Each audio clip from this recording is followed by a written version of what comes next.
Is the audio okay, guys? Whoever is on the live meet now, just type okay. If you can hear me properly, just type okay.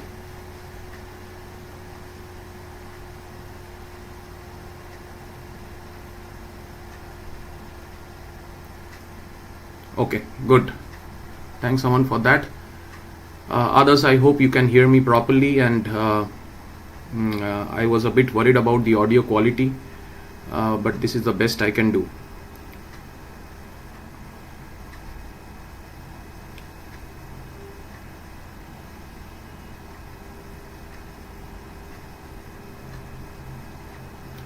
Okay, so we'll wait for some moments.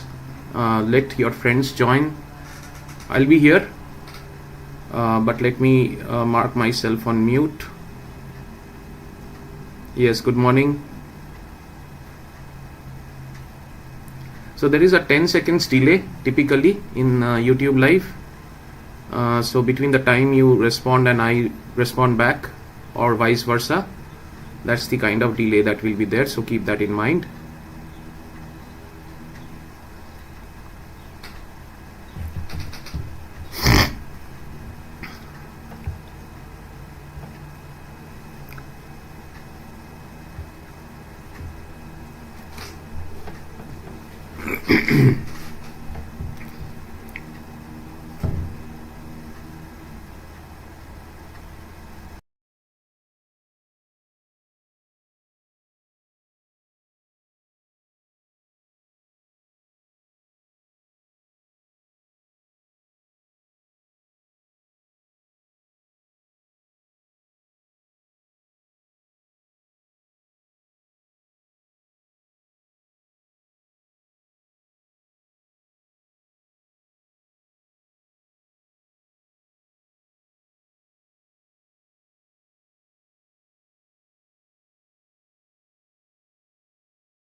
Good morning, all.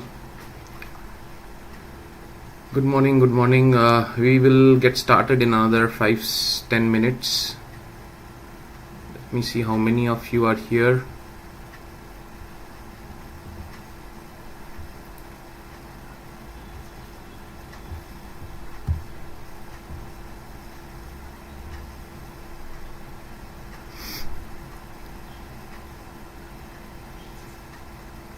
Okay, a lot of your friends are missing. Let them join.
Good morning, all. Good morning.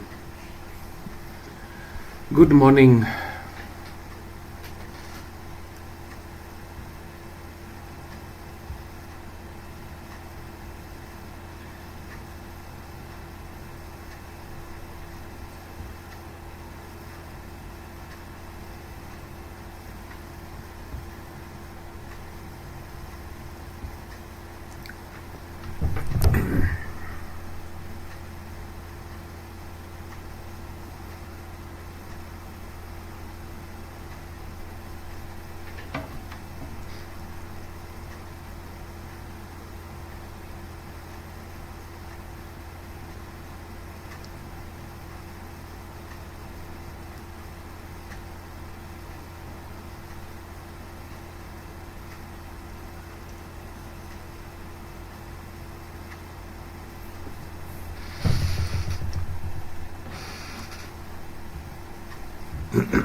Good morning, everybody.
Okay, so we have 60 of you almost here. I see 59, but that's okay, and we are almost on the top of the hour. So we'll start. I wanted to be on time because there is a lot of things we have to cover. So I'm sure your friends would trickle in as the time goes by. But let's try to be on time on the sessions. If I can be on time, I'm sure you can be on time. So good morning to you all, and some quick disclaimers before we start off. Just wanted to hear from you as an okay if my audio is good, my video is good.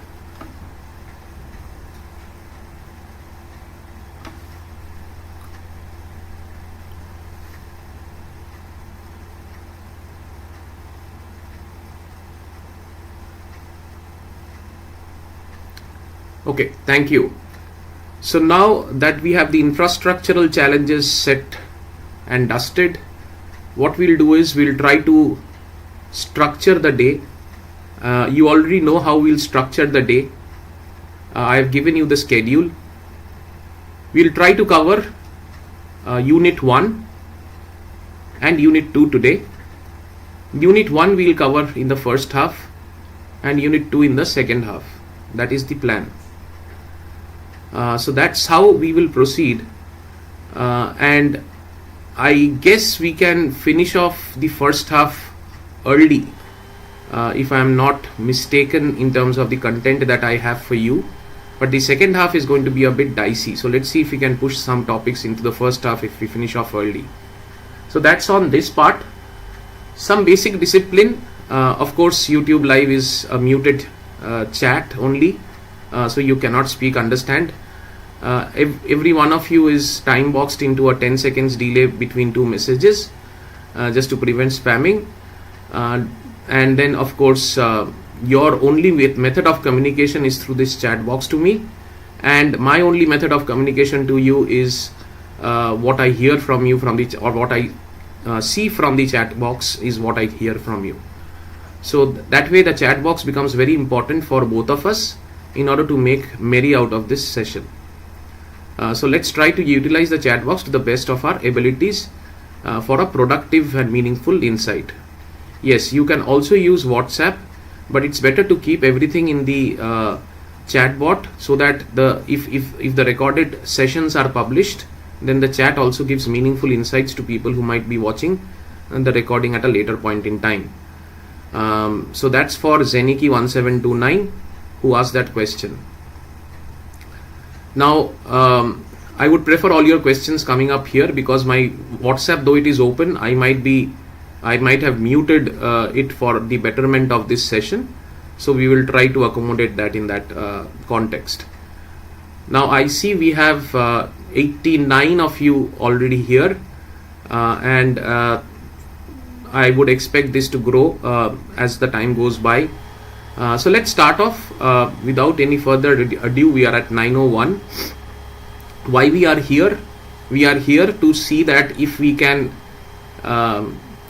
tame the so-called DSA animal in the next 24 hours. Right? So that's why we are here, 8 hours per day for 3 days. If we can actually utilize these 24 hours to listen to these lectures, understand these lectures, then I am sure you will not need to study anymore in terms of DSA. Yes, of course, a basic refresher will be required, and if you are noting down what is being discussed, my PPT notes will be with you after the session. Then I'm sure you would have no other books to refer, no other topics to refer. Everything here will be something with which you can score an O or a E. That's my belief. Rest is up to you, how you want to absorb these sessions, how you want to make yourself engaged in these sessions. That's more important. If you don't engaged, then it will be a monologue from my side only. So I will keep on asking questions. Please utilize the chat bot to answer it. We will have quizzes and I have planned some 4 quizzes for the first half, and I think some 4 more for the, or 3 more for the second half. At the end of this program, all the quizzes will be aggregated together in terms of the score, the top 3 participants will receive some amount of goodies that Techno India or Techno International Newtown is planning to share with you. So that is on the quizzes that will be conducted. The quizzes are there for you to probably participate and make sure that the earlier lesson that you learnt through these lectures are suitable enough for you to answer those questions. Of course, some of them will be of a very easy standard, some of them will be of a medium standard, some of them will be of a hard standard also.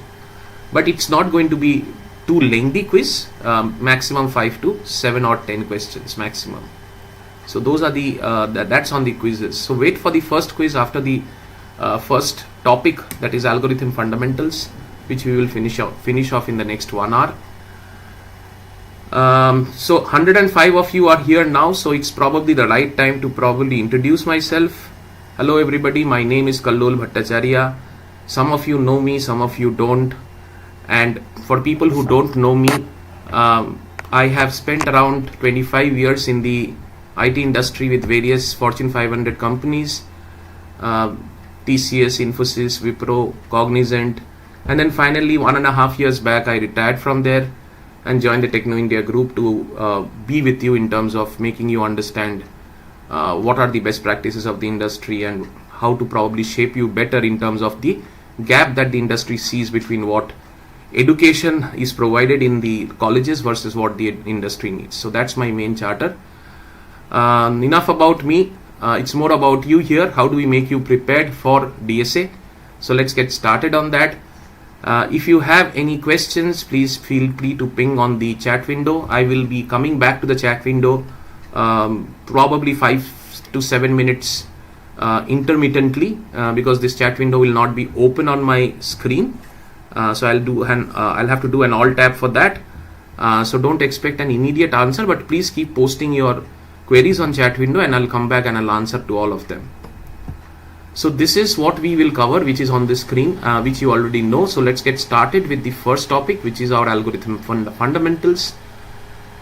And the way we'll structure the entire 8 hours, or rather 24 hours, is that we will not create it as a theoretical concept or a theoretical topic discussion.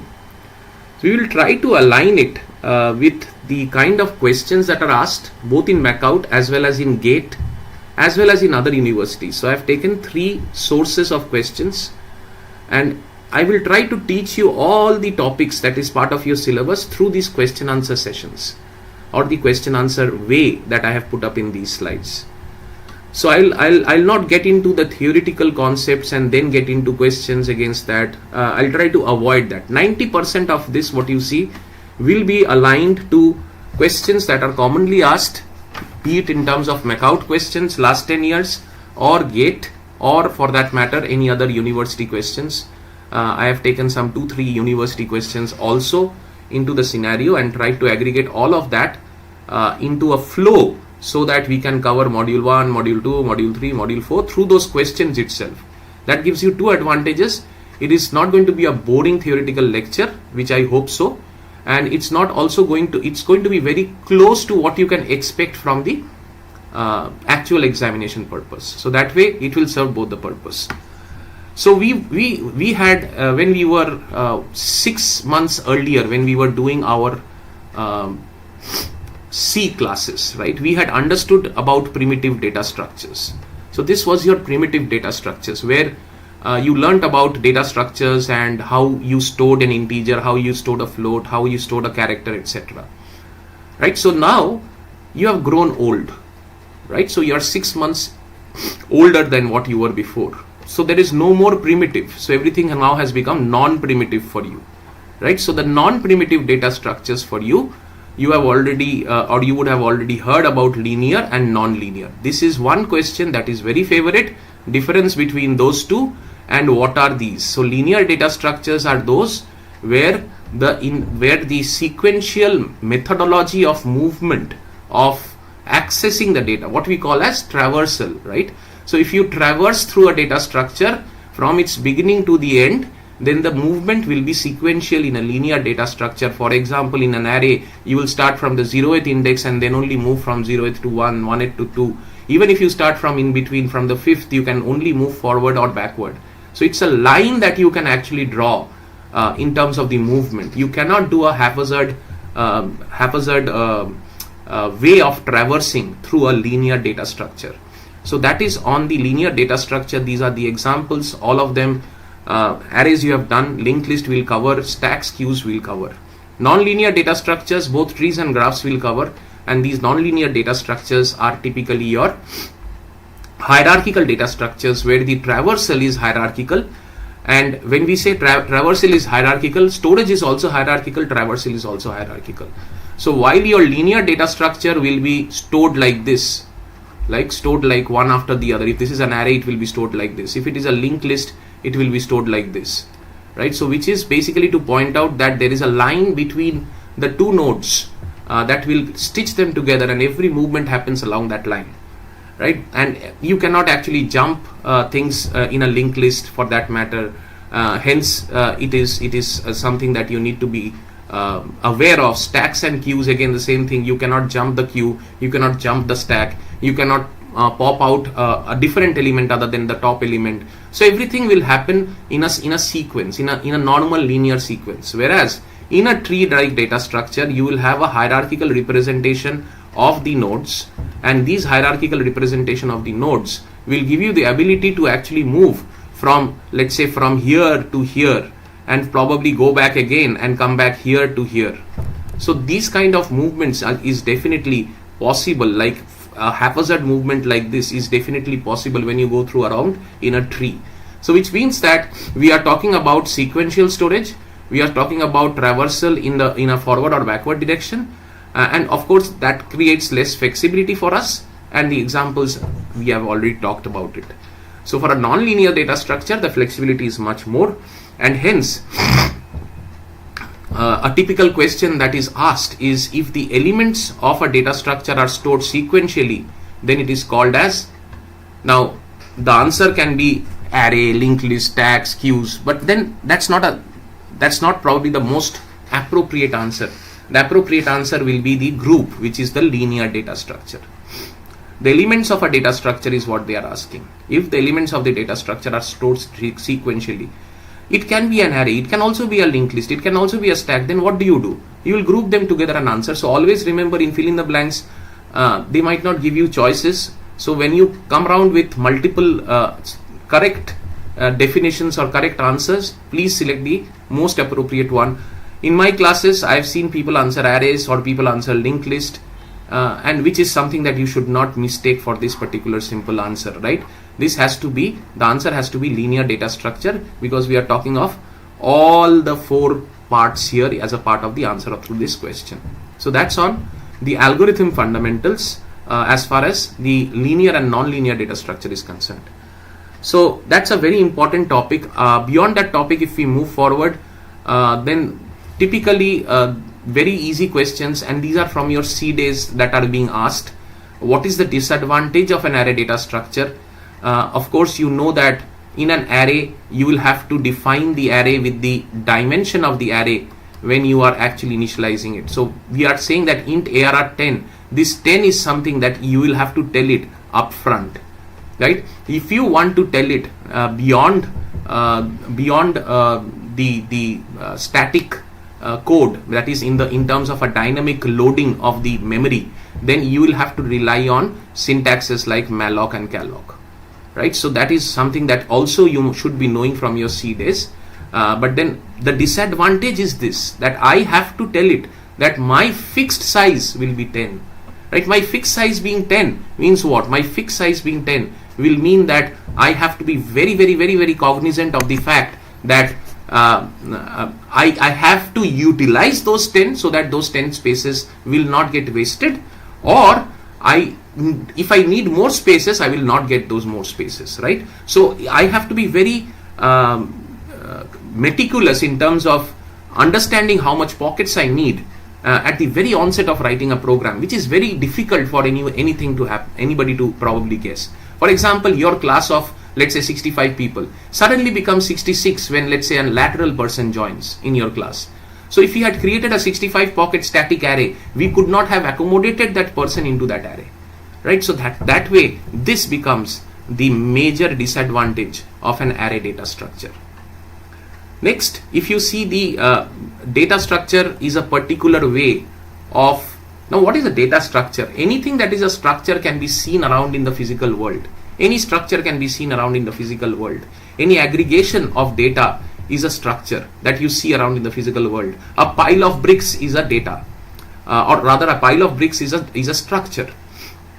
Now when you say data structure, it means that can that structure be pushed into a computer so that you can do various operations on that structure. So that is where the data word will come and marry with the structure, saying that structure is an aggregation of data or whatever information we have. Then can we push this into a computer system so that we can analyze this data and come out with various insights? What are the operations, like the push operations that you are probably aware of, pop operations? These are operations that we do on a data that is on a data structure, and these we can do on a data structure because it is available in our computer system, right? So on a physical world, right, the number of operations that we can do will be very limited. Whereas if you bring it to the computer system, then you can actually do multiple operations, for which you will actually realize that the data structure becomes very important for you to not only store the data in a computer system, or storage, if we actually take that kind of a verb, a particular way of storage and organizing, or storing rather, we'll put it as storing. So what are you doing? You are bringing the data into the computer system. So storing, and what are you doing next? You are organizing, right? So these are the two verbs that you will use for this particular answer. As I said, you are bringing the data into a physical storage within a computer, so storage, and you are not keeping it haphazard. You will organize it either as a queue or as an array or as a tree. You'll organize it, right? So that way, that creates a data structure. Now once a data is stored and organized like a stack or a queue, then comes the fun part, where you can start your analytics. You can do a pop, you can do a push, you can do a peek, what all you want you can do with that data structure. So that's why the storing and organizing is important in this particular answer. In C language, Malloc returns. So for that, this kind of question I think I saw in the C exam also in the last semester. And if I remember what I had told you in the last few lectures, where I took the same kind of question answer for Malloc. Malloc doesn't care about the kind of usage that you will do with the memory that it gives.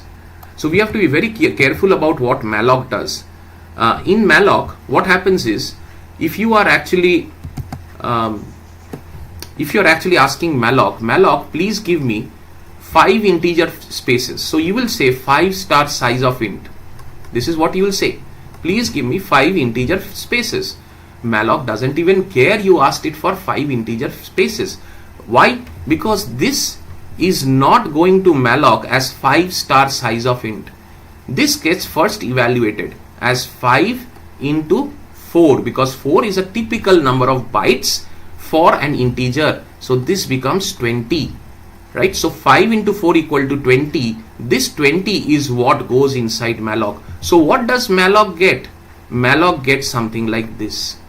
Malloc doesn't even know that you said this, because this is a compiler interpretation in terms of the execution of that expression will be evaluated before Malloc gets called. 20 becomes the expression evaluation, and then Malloc gets called. So when Malloc gets called, Malloc says, okay, you want 20 spaces, I will give you 20 spaces like this in memory, right? But that space, I don't know what you will keep, and it has to return me a pointer to this.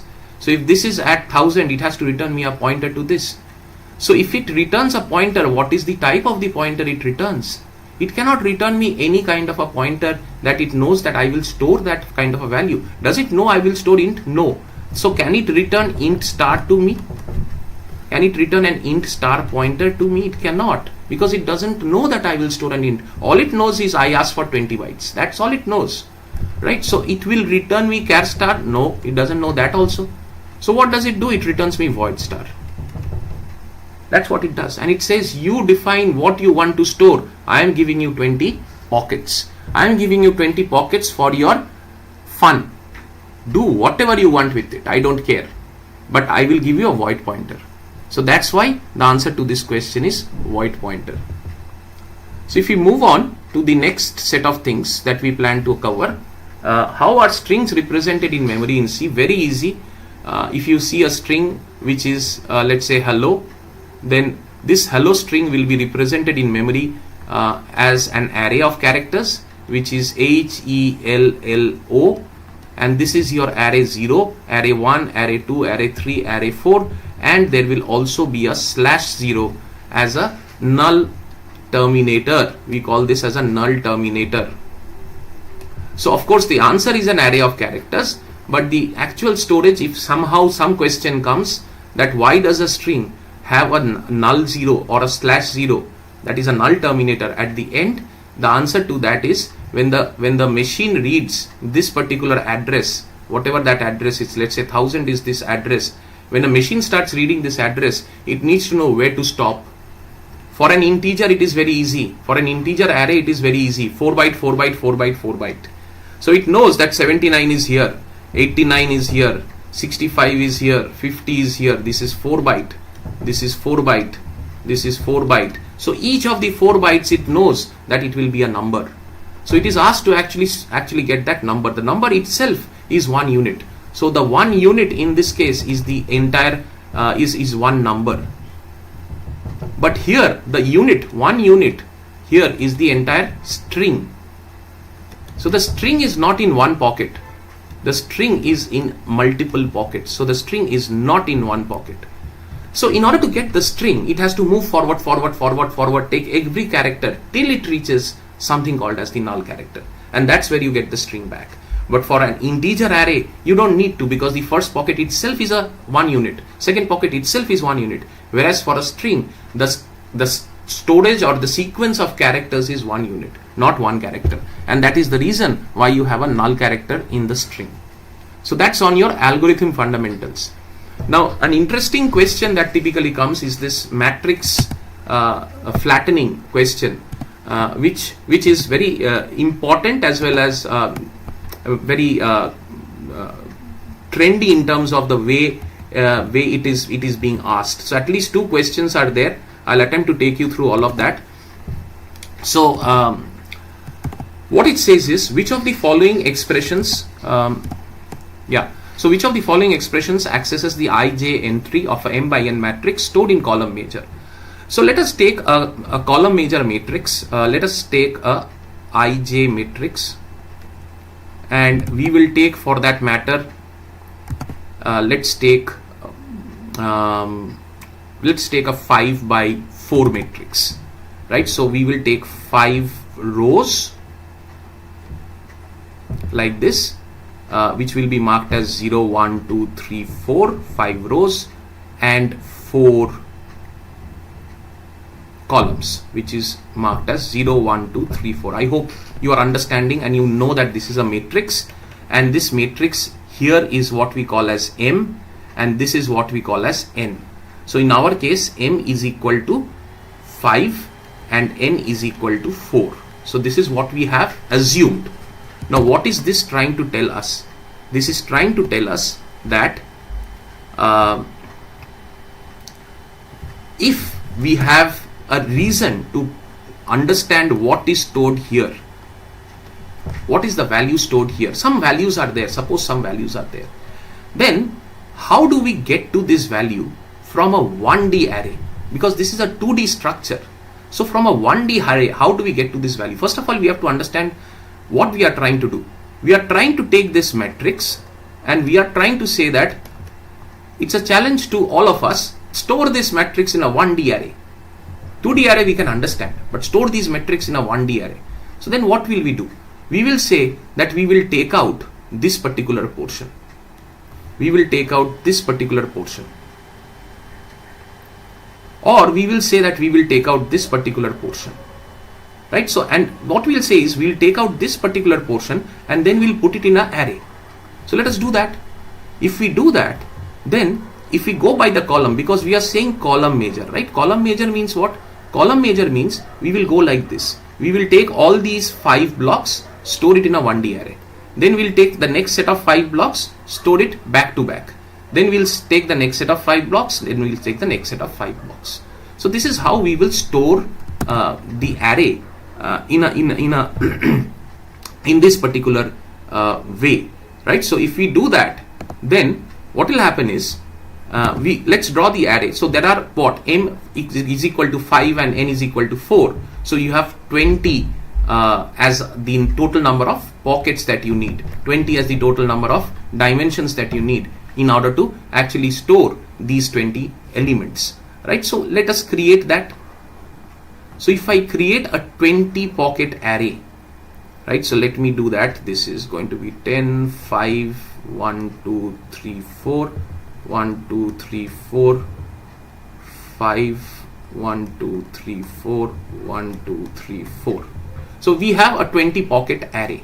Now in this 20 pocket array, this is my 0, 1, 2, 3, 4, 5, 6, 7, 8, 9, 10, 11, 12, 13, 14, 15, 16, 17, 18, 19. So 19 indexes, 20 pockets.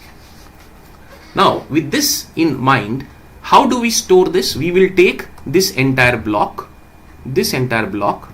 and we will push this inside here, right? So what we will say is, so then this becomes my 0, 0, that is this element. Then the next element we are going down, right? Remember, we are doing a column measure, so we are going down. So the next element will be 1, 0, right? And the next element will be 2, 0, 3, 0, and 4, 0. And then this 4, 0, once this is done, we'll have to go up again. So we will do a 0, 1. So the next element will be 0, 1. So this is what we will store here, right? So then next element will be my 1, 1, 2, 1, 3, 1, 4, 1, and likewise. Now this is also done. So next what we will do, we will go up again. So next element will be 0, 2, 1, 2, 2, 2, 3, 2, 4, 2. So that is what we will do. Next, the last column is empty, or last column is left rather. So we will do a 0, 3, 1, 3, 2, 3, 3, 3, and 4, 3. So that is what we will do there. Now, when we do this, what did we achieve? We said all of this, whatever was inside this. So some, let's say 45 was here. Then 45 was stored in 0, 3. Where is 0, 3? Here. Here 45 was stored. That is what we are saying. So taking this array, that is this 2-dimensional array of matrix, and converting it into a 1D array. This is how we will do it, because we are told column measure. If we were told row measure, simple, we would have gone like this, same way, right? Same way we would have flattened out this 2D array into a 1D array. Now I hope you understand this part of the concept. Now let us say that my element that is of interest is here. I want to know that in this array, where is this element? I already know where is this element, because I know that this will be at 1, 2. So 1, 2 is here. So which means my element is here, right? So you can see the element is there. This particular element will be available in a 1D array at the 11th index, right? We all know that, we have seen that, or we are seeing that right now, right? So I hope you can understand. Now what they are asking you is that if you know that it is in the 11th index, can you give me a general formula to calculate this 11? From what? From whatever we know. We know m equal to 5. We know I equal to, they are saying, see, the ijth entry. Ijth entry is what I have taken. I have assumed I as 1. I have assumed j as 2. So they have not given us any I or j. I have assumed I or j. Right? So I as 1, j as 2. So these are the 4 things we know. What is j? J signifies column. What is I? I signifies row. So if you need any helper to actually help you with columns, you will utilize j. You will utilize n and j for your columns, and you will utilize m and I for your rows. When I say utilize, what does it mean? Let us see. So if you see that if we have to reach this 11, then we will have to go like this. We have to go one column down, then we have to go one more column down, and then we have to go a partial column down. So if we have to go 2 columns down, then what is this? Where is this 2 going to come from? We have to go 2 columns down. So this 2 will come from my J. I told you, right? Columns, please refer to J or N. Already J has 2. So J being 2 says that you will have to skip J times. You will have to skip J times. J times what? J times that many number of rows that are there. How many? So basically what that means is that you are skipping 1 row, 2 row, 3 row, 4 row, 5 rows. J times, that is 2 times. So 4 rows if you skip 1 time, then you cover this column. Another 4 rows if you skip 5 rows if you skip 1 time, you will cover this column. Another 5 rows if you skip 1 more time, you will cover 2 columns. So those 2 columns are coming from J, the factor of 2 is coming from J, and the number of rows is coming from M. So this becomes your 5 star 2. That is 10 elements you are skipping. 2 columns, 5 rows, 10 elements to be skipped if we have to reach to this particular element. And after that, still have we reached? What is this? This is equal to 10. Have we reached our candidate? Our candidate was at 11. So we have to add 1 to here. We have to add 1 here to this particular output. But then to add 1 to this output, where is this 1 going to come from? From your I. Because I, again, as I said, you are now skipping rows. You are skipping 1 row here. 1 row here to get into the next element. And that 1 row is coming from your I, because I is your row helper. So M star J plus I will be equal to 11. Right? M star J plus I will be equal to 11 is the generic formula with which you can calculate the position of this particular variable, which is at a position of 11. But is it matching with an answer? It is not matching with an answer. The reason for that is because we started with a 0 index way of doing things. Right? Instead, if we start with a 1 index way of doing things, this 1 index way of doing things will actually make our lives easier, and then the answer would be M into J minus 1 plus I. Let's see if we can quickly do that also. Let me attempt to do that, so that you understand that in a 1 index way of doing things, the same answer would have been treated differently. So if I take the same array, same matrix, and if I say that I have 5 rows, 0, 1, 2, 3, 4, and I have 4 columns, 0, 1, again, my bad, we should start from 1 index, right? We said we will do a 1 index. This whole thought process of repeating it is to start with 1 index. So we will do a 1 index, 1, 2, 3, 4.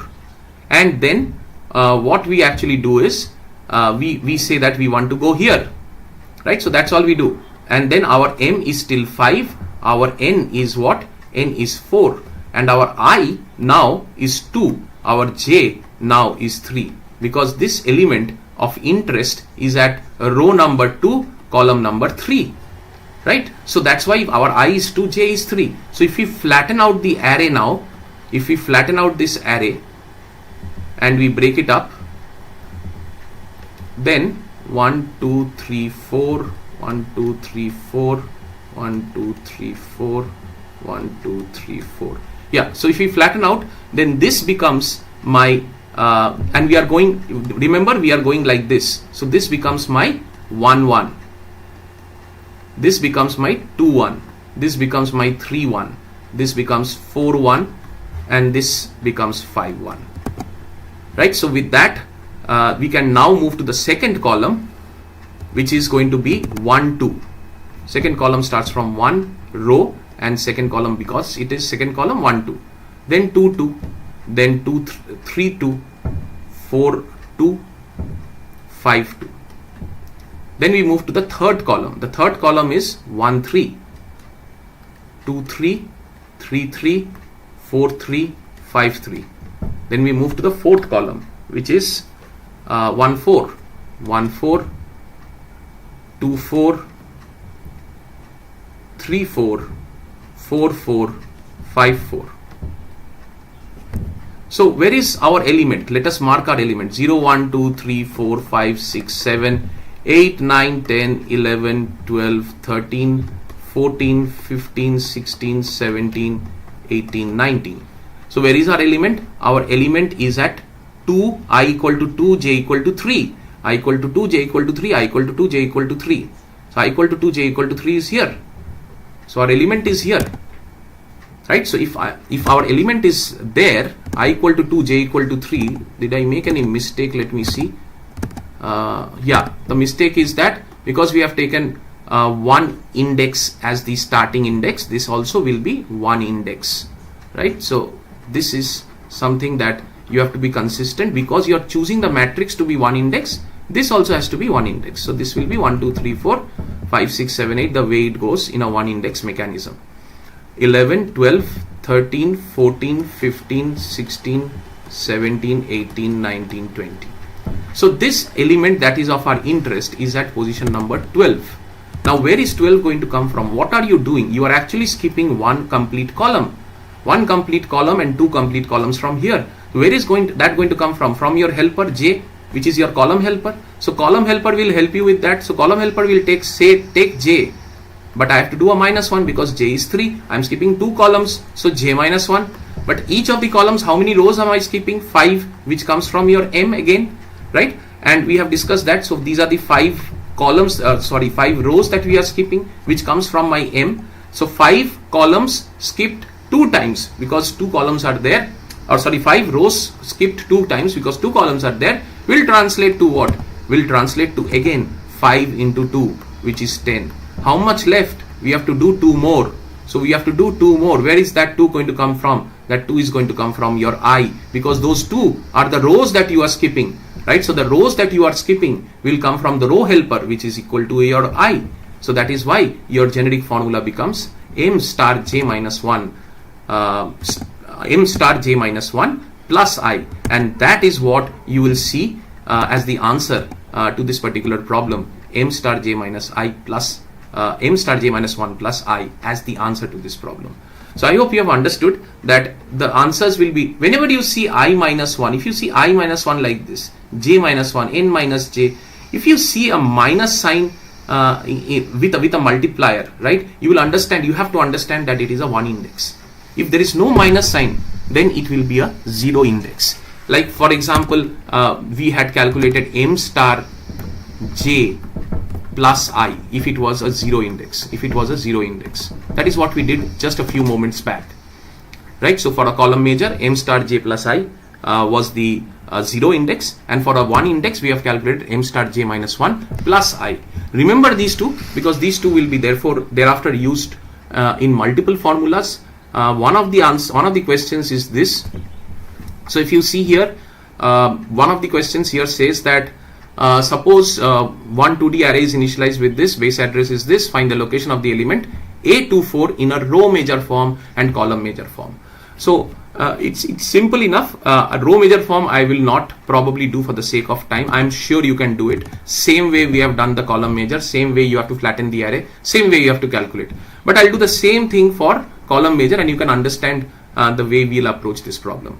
So the problem that we'll approach here is saying that suppose a 2D array is initialized as int a57. Whenever you see this, what does this mean? This means a matrix, right? A matrix where m is equal to 5, n is equal to 7, right? Then the base address is 4000. Okay, base address is 4000. Find the location of A24. This is your point of interest. Remember, point of interest we had marked as a star. This is my point of interest, right? So what does that point of interest translate to? Your I and j. So we will mark this as my I and j. So we will say I is equal to 2, j equal to 4. Now these are the values you are given. Now you know that in a column measure form, for a 0 index basis, for a column measure form, what you know is that m star j minus 1 plus I is what the formula for, let us recap from here. See, m star j plus I is a zero index formula, right? So let us write that there. M star j plus I is a zero index formula. So m star j plus I, this is the formula for a zero index array when it is flattened out as a 1 from 2D to 1D. A particular position of that array, how can we represent that from the 2D perspective? So 2D perspective is m, j, I, n, right? Is the 2D perspective. How can we mathematically make an expression so that that 2D perspective becomes a 1D position of that particular array? That is the question. So if that is the question, zero index says m star j plus I. One index says index says that m star j minus 1 plus I. M star j minus 1 plus I. I told you, right? If you see a minus sign, it means one index, right? So that way you can also remember, in case you want to remember it that way. So when we know this, we can apply both the things and we can actually give both the answers, or we can say that any one of them, saying that it is a zero index assumption or it is a one index assumption. You can assume any one and apply any one formula. So m star j plus I is what? M star j plus I. What is our m? 5. Okay, 5 star j. What is j? J is 4. Okay, and what is I? I is my 2. So what is this? 5 4s are 20, 22. 22 positions. 22 positions is what, or 22th position is what the array will be. So what it says is that this particular array, if it was flattened out, that 2D array, then on the 22th position we will find our element, which is A24, right? So that is what it tries to say. On the 22th position of that flattened 1D array is where we will find A24. Then if my starting address of this array is 4000, if the starting address of this array is 4000, then 22th position from the starting address is 22th position of the starting, 22 pockets away from the starting address of an integer array is going to be 1 byte or 4 bytes per integer. One pocket will be 4 bytes, and hence 22 pockets will be 22 multiplied by 4. So the actual address of this particular element will be 4000 plus 4 plus 4 plus 4 plus 4 plus 4 plus 4 till 22 times, right? So 22 into 4. Why 4? Integer is 4 bytes. Assumed 4000 plus 22 star 4. So that will be 4088.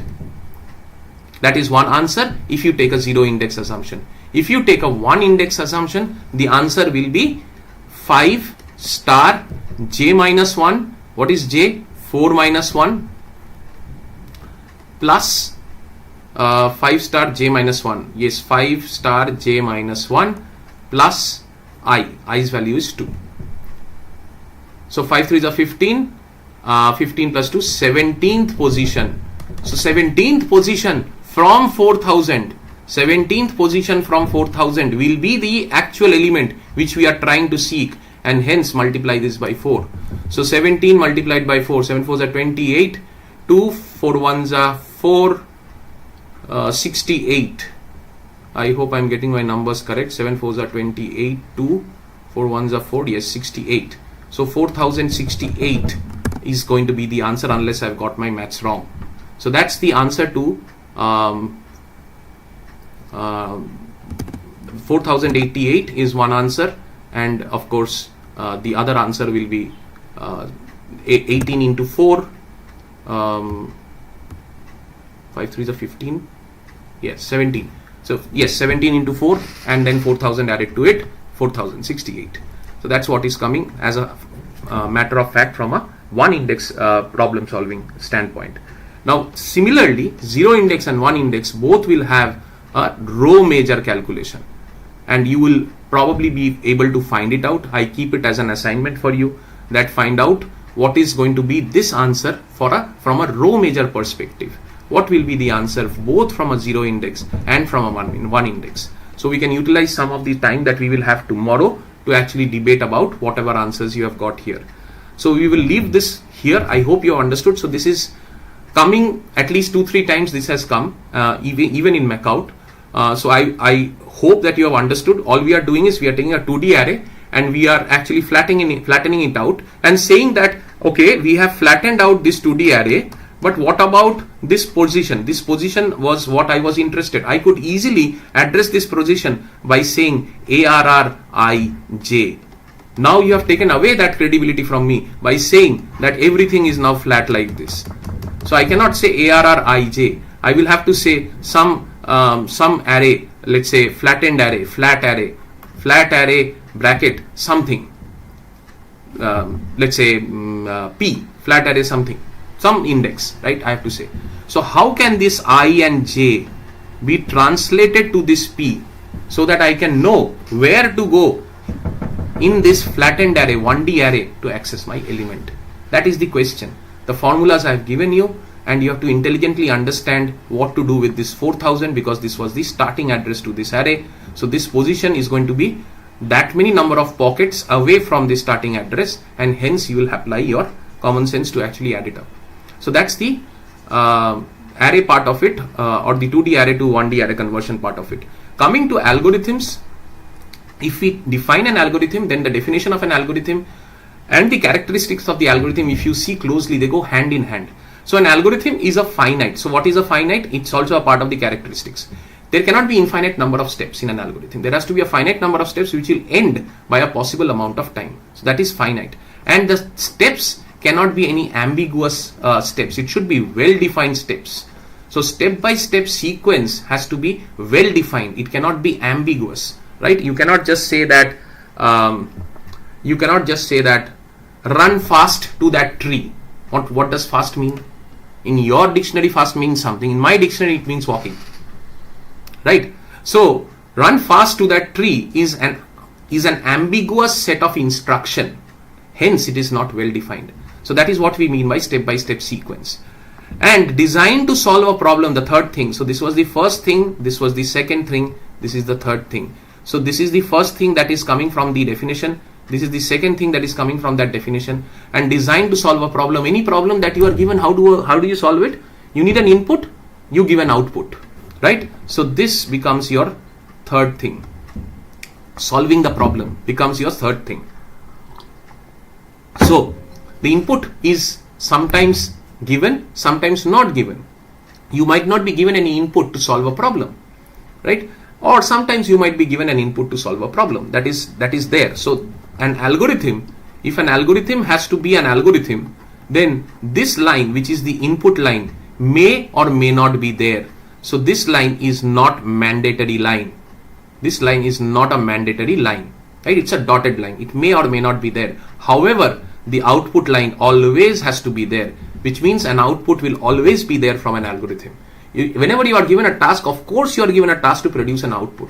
The task may be given to you without an input, right? So the task may be given to you without an input. Every day in the morning, I will have to take, let's say, tea. That's a task, right? So taking tea is a task for me. So I will produce an output. That is, the output is I have taken the tea. But where is my input, right? I can, of course, debate and say that the tea itself was my input, right? Which can be done.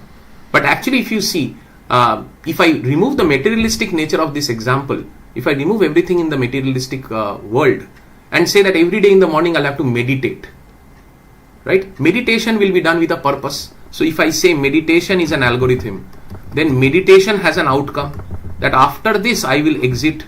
So that outcome is your output, right? Outcome can be hours. So after 2 hours of meditation, I will stop. So that becomes your output, right? But then did you take any input for meditation? You did not. You just voluntarily started meditating, right? So that way, meditation doesn't have an input. So likewise, there will be so many examples where an algorithm will not need an input to produce an output, right? So that's why input and output is to be treated in this manner. And of course, the last point of your characteristics here is effectiveness of the algorithm. Now, effectiveness of the algorithm, it means that the steps cannot be absurd. Go to the sun and come back. That's not a step that can be practically achieved by a machine or a human. Hence, it has to be an effective set of steps. So those are the 4 characteristics or 5 characteristics that you can remember by marrying that to this definition. So I have tried to marry this to this definition by saying All the keywords of these definition, all the keywords that you see here, finite, step-by-step sequence, instructions designed to solve a problem, are here only.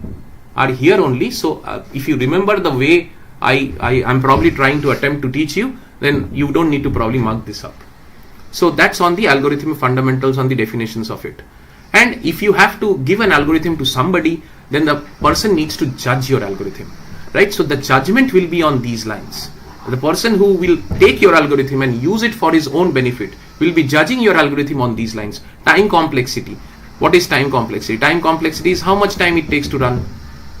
How much time, right? Of course, they will ask you how much time. If the algorithm is too costly in terms of time, then they will not buy it from you. How much space will it take, right? So that's also one more avenue that they will have to ask you, that will it be very bulky for me to implement? So that is something that will judge the algorithm. Is the algorithm correct? That is, if I say that, let's say the boundary condition problem that I typically take. Now, if I have to accept, if I have to write an algorithm to accept only 18 to, let's say, 35 years of human beings for, let's say, a drug test, right? A new medicine is going to come to the market, so there is a drug test. Only 18 to 35 people are allowed. I have been asked to write an acceptance algorithm of those 18 to 35 by taking their age, figuring out if it is between 18 and 35, and then allowing it inside. So I will write if age is greater than or equal to 18 and age is less than 35, then allow. And this becomes wrong because I missed what? I missed this less than sign, right? So you have missed a boundary condition. So the algorithm is not correct. So what would have happened? 35, the person with age 35 would not have been allowed. But the requirement says 18 to 35 people, it should be allowed, right? So that's where you have done a mistake here. So the correctness of an algorithm is judged by this. Scalability of the algorithm. How do you scale an algorithm? How do you increase the inputs, increase input, and still keep the performance the same? The performance remains same even if your input increases. That's called scalability. Yes, when I say same, it has to be taken with a pinch of salt. It cannot be same, but it cannot be drastically costly for you to actually implement a larger input. So scalable means grow your program by taking more input and doing more of what you are doing. Actually, if you are doing 1 unit of work, start doing 10 units of work, 24 units of work. Do you need to change the code drastically? Then your code is not scalable. That's scalability. Simplicity and maintainability, of course, no brainers. You are not going to be with this code forever in your life. The code that you write will be maintained by somebody for the next 5 years. You will not be maintaining it probably. Somebody else will be maintaining it.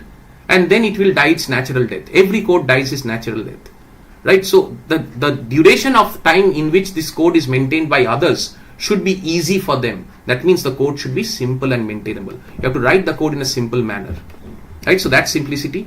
Parallelism and concurrency is to actually give you the fact that when you actually execute a code, you'll have to make sure that the entire hardware resources are actually used. So if you have a computer with 4 cores of CPU, then start using all the 4 cores for hungry operations, right? Instead of just siloed into 1 core of operation, you'll have to use all the 4 cores. That means that this will also produce an output, this also produces an output, all these produces an output in parallel, right? So parallelism or multitasking is something that the algorithm should also be capable of doing. All these features, if it actually does, then the judgment will be strong brownie points, right? So judgment will be very high for that algorithm. So that's on the performance features of an algorithm. Now with that, we come to the end of this. We are bang on time because for the next 10 minutes, what we'll do is we'll take a quiz and then we'll come back into writing algorithms. So let me see if there are any chats.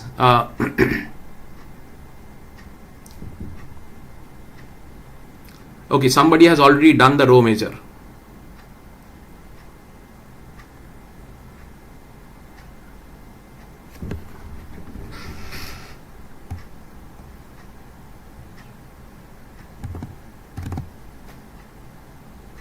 So Aman is asking that to reach to the 22nd position from the base address, don't we do 21 into 4?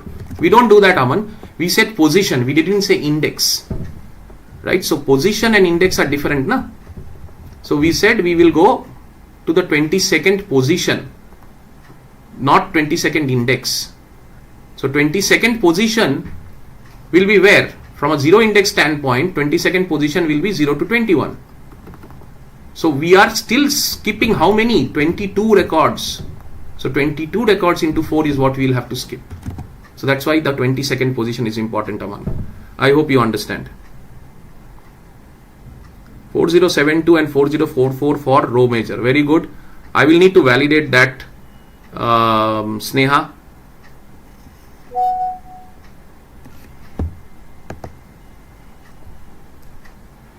Okay, Aman, so you have understood it. Very nice. Any other question?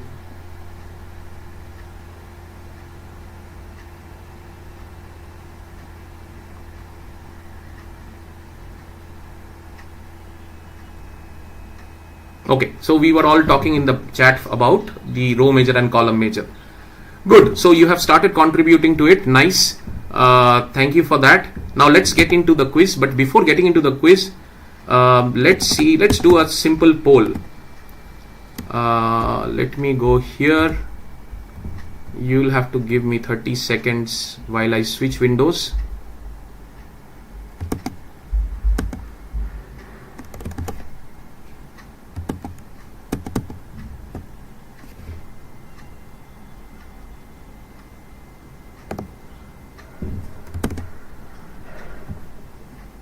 Okay, so on your phones, I hope all of you have registered. Please participate in the quiz that is coming up right now.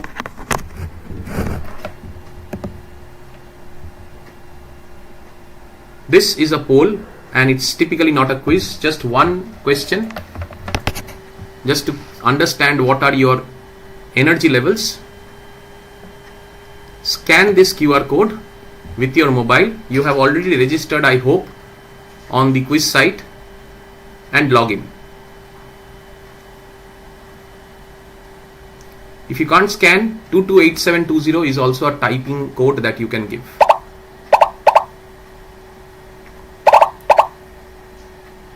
Good, I see people joining in.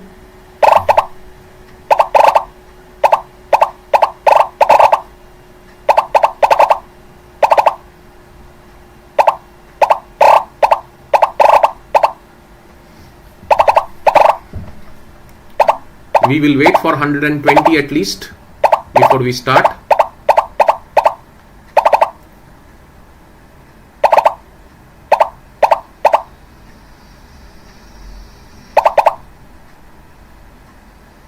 Come on, rest of you.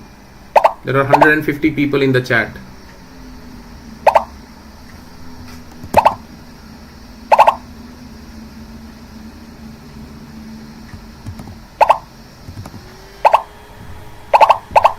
Another 30 seconds.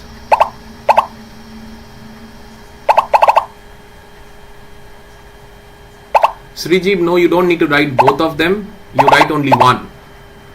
But mention which one you are writing, 0 or 1.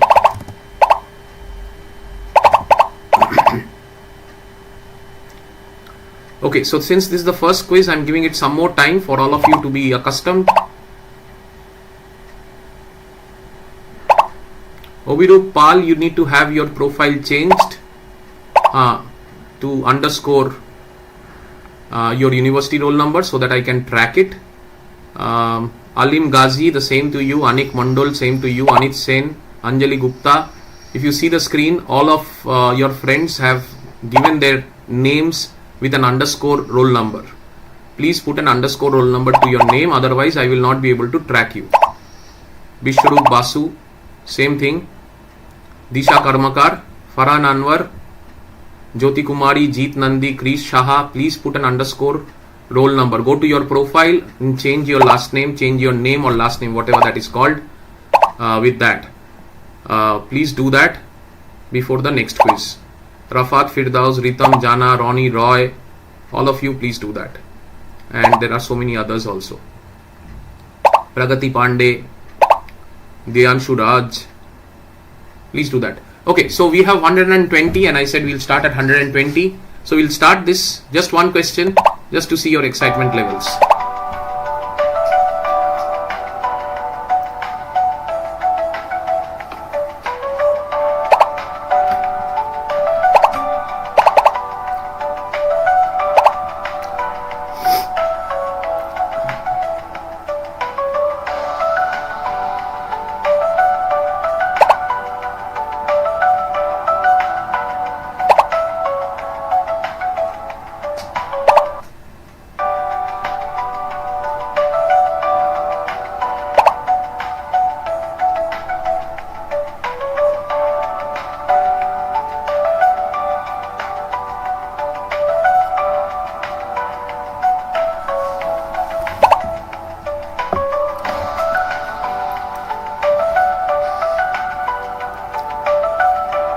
Morning 9 o'clock I asked you to wake up and come for this particular lecture. Obviously the Josh will be sacrificed. Let's see.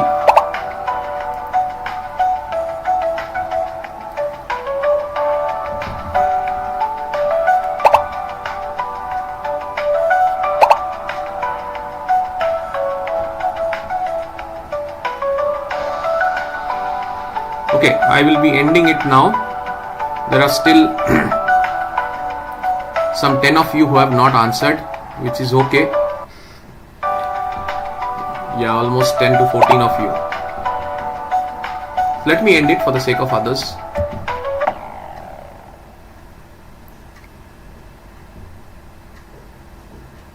Okay, so 3 of you, Josh is sinking. Unfortunate. 12 of you are neutral, very high 66 and high 44. Okay, let's see if we can bring up the neutral and the high people and the sinking people to the very high zone. Let's do a quiz now. So our next quiz is coming up, which is on what we just now understood. Let us see that quiz.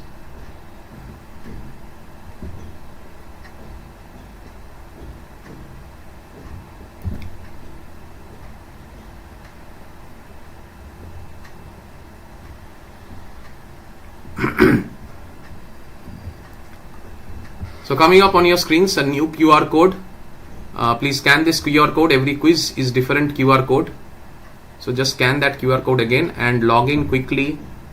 And this is a quiz which will contribute to the performance of this course. And as I said, top 1, 2, 3 will be getting goodies from Techno International Newtown. Please log in and answer as fast as you can. It's a fastest finger first.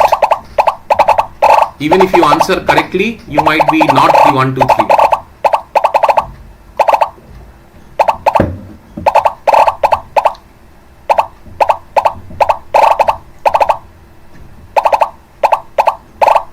We will wait till 135 logins before we start.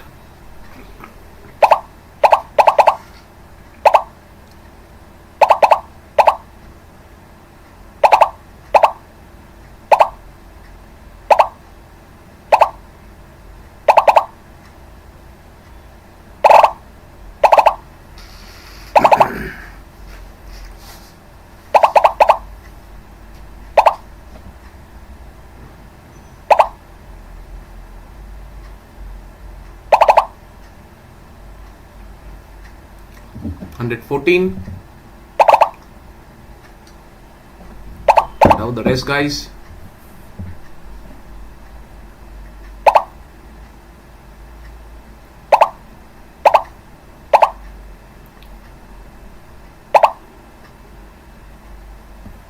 Come on, 10 more.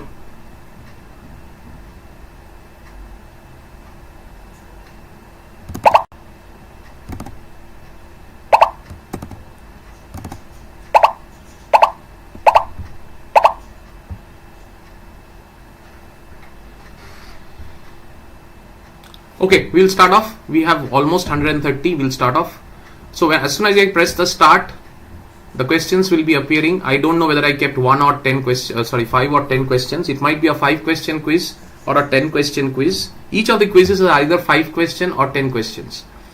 So please work on the questions as quickly as possible, because even if you are right, you might not hit the leaderboard. Other person might be quicker than you. If you are wrong, of course, you will not get a chance. But then I have seen the tables getting turned very quickly. So if you have answered wrong, don't worry. The person who has answered correctly and is in the leaderboard will suddenly come down. So don't worry about that. So keep on playing it, because the fates will turn very quickly. 134, I'm pressing start. Each question has 30 seconds.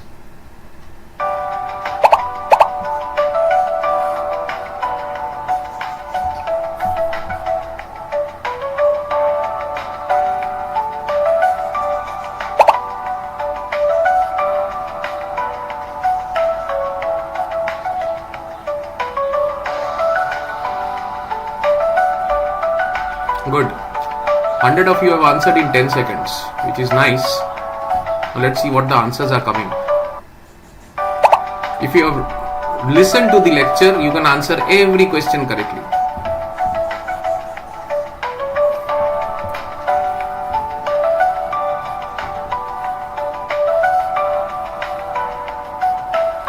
We will end this at 130 responses. I am getting 127 now.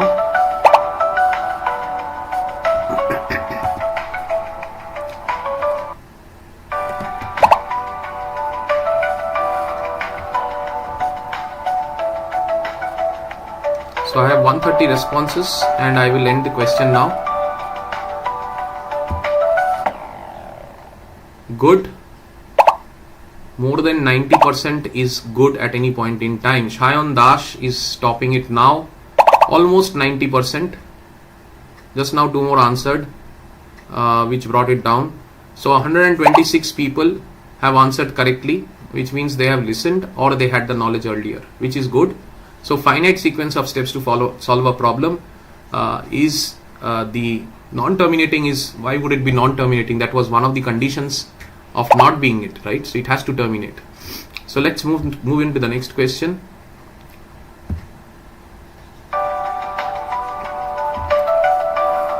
Not a performance measure. We talked about some 6-7 performance measures.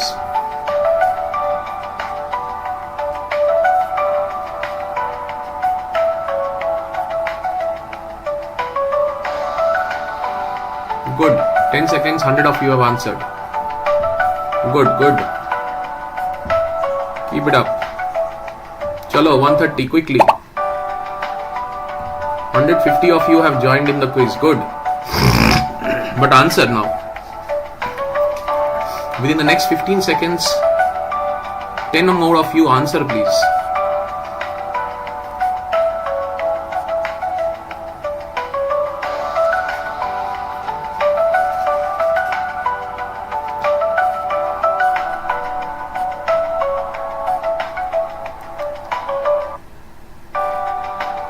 Let me get one more.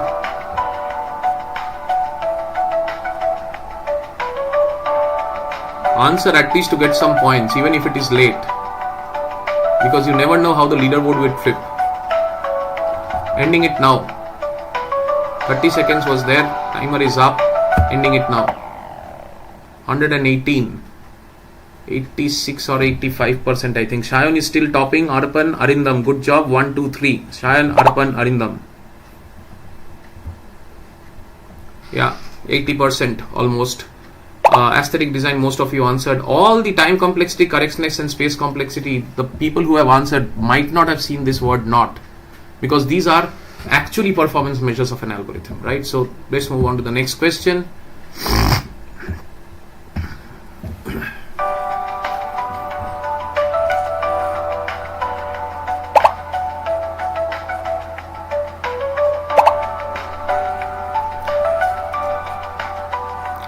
Spelling is wrong, my bad, but anyway it's not the right answer, so don't worry about it.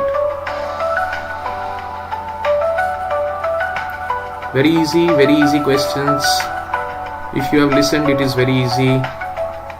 Just now we have discussed. Come on, 10 more. 10 more answers. Come on, come on, come on.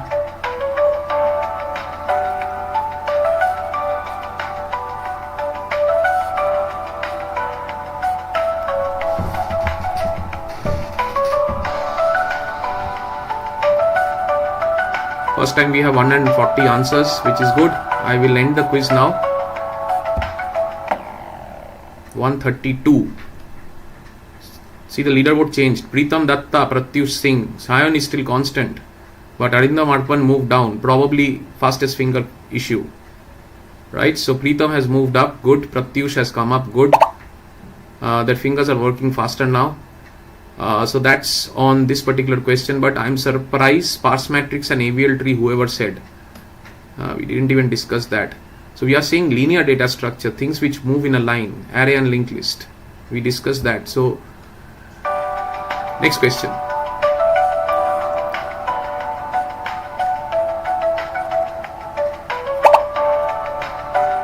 Now this will come from your judgment. It might not have been directly told to you right now. I'm just trying to see if you know about it. Most of you might not be answering this correctly. Let's see.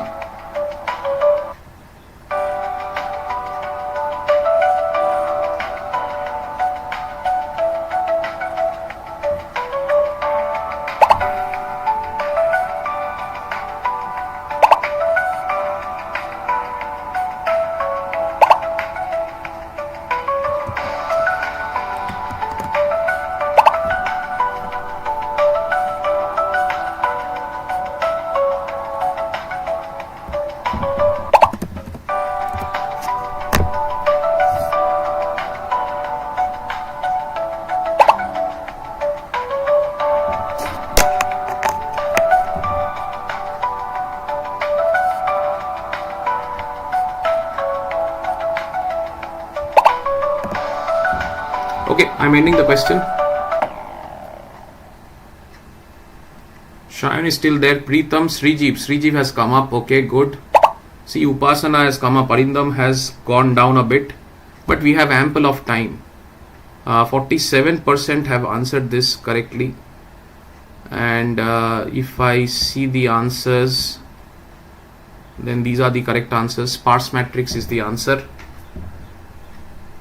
0. I don't know how you were typing 0, whether it allowed you to type 0, because there were 6 characters that were needed. But yes, 47% means at least 70 of you know of this batch that a sparse matrix is mostly 0 elements in the matrix. I think there will be a topic which I will discuss about in the next few minutes. But let's move on to the next question quickly.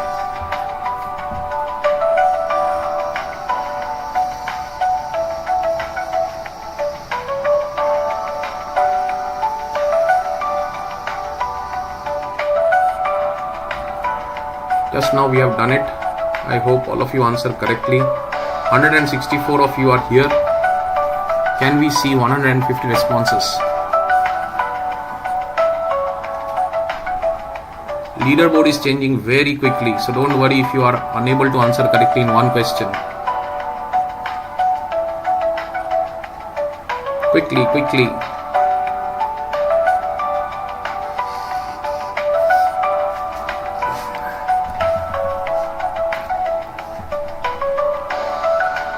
After 30 seconds, it becomes a ChatGPT response, at least as far as I am concerned.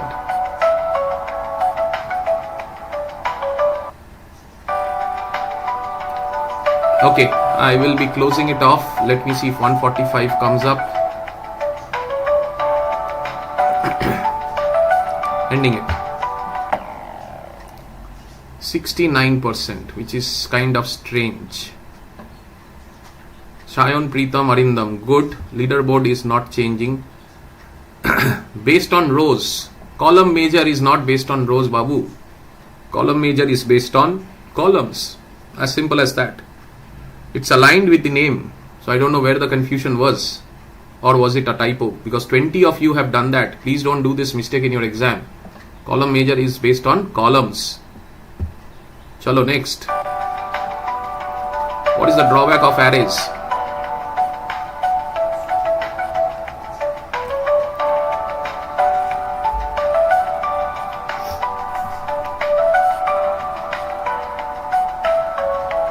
Let me see who gets this correct.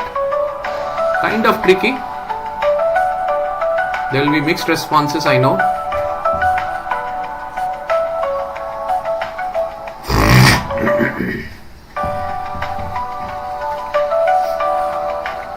It was there in the question I discussed, in the answers that were wrong. We selected the correct answer, but we never checked the wrong answers. It was there in the wrong answers. Okay, 145 we will close. We are at 143, 44, 45, closing it. That is good. 72 on this answer is good. Shayan Odindam Upasana, good. So we have requires contiguous memory is the drawback of an array. Of course, it requires contiguous memory is a problem. If we don't have contiguous memory, then it will say no, I can't give you. And that is why linked list is so important, that it can take memory from anywhere and actually do whatever it wants to do. So next question.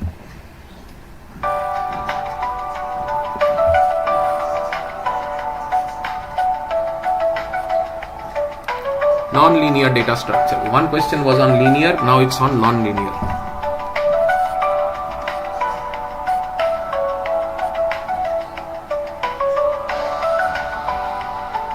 Don't confuse. Linear moves in a line, non-linear moves in a network, in a hierarchical manner.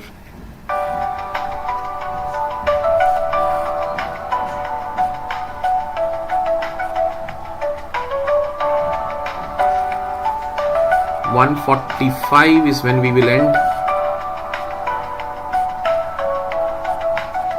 So there are 20 of you who are part of this quiz but not responding in time. Don't do that. 78, nice, good. Anything above 70 is taken. Okay, Sayon Orindam Upasana, leaderboard is not changing. Others, buck up. Srijeev, you are doing it late. Gitika, I seen your name at the top. Pritam, you were at the top. Dipendu also, I saw the name at the top. Be quick now. Next.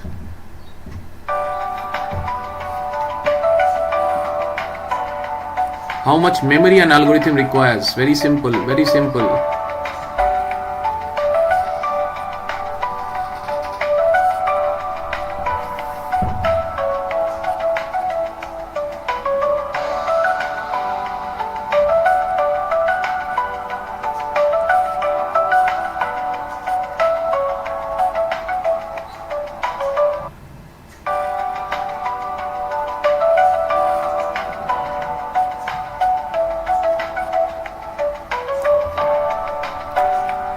Okay, this took a large amount of time. I don't know why. This was so simple, and that's why my apprehension is most of you might not be getting a good scale on this. 148. Nice. Okay, I'm ending it. 76. Okay, good. That way it is okay. Farhan has been coming up. Okay, Farhan, good. You are at number 6. Top 5 remain the same, I guess. Okay. So space complexity, of course. Time complexity, how much memory? Memory is not time complexity, Babu. Memory is space complexity. Time is time complexity. Right? So next. Why is correctness an important algorithm measure?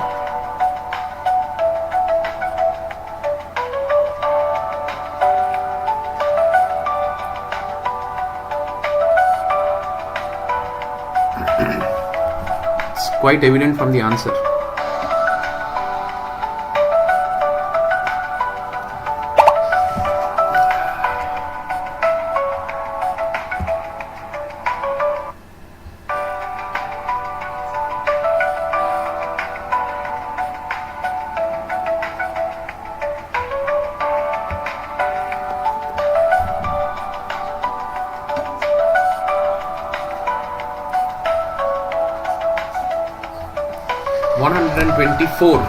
What are the rest of the 50 people doing? Come on. 150, good.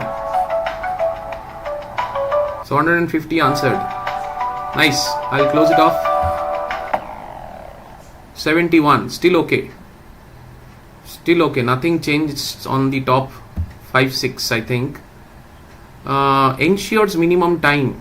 Correctness doesn't ensure minimum time. Correctness ensures correctness of all valid inputs. So the word correct was already there in the question. But of course you will not get MCQ style questions. So please be careful when you answer this. Don't say minimum time to correctness. Correctness means correct. Simple. Let's move on.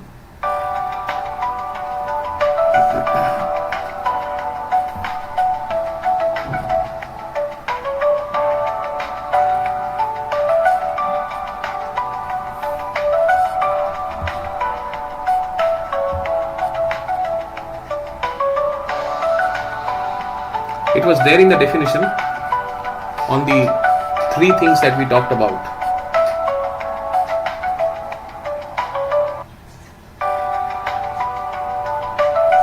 Come on, you can do it. Remember the definition, the 3 things.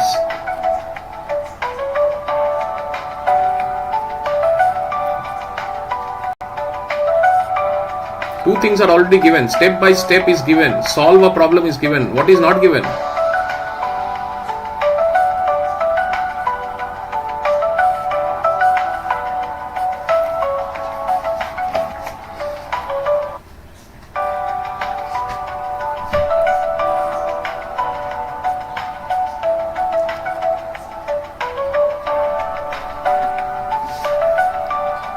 Okay, ending it.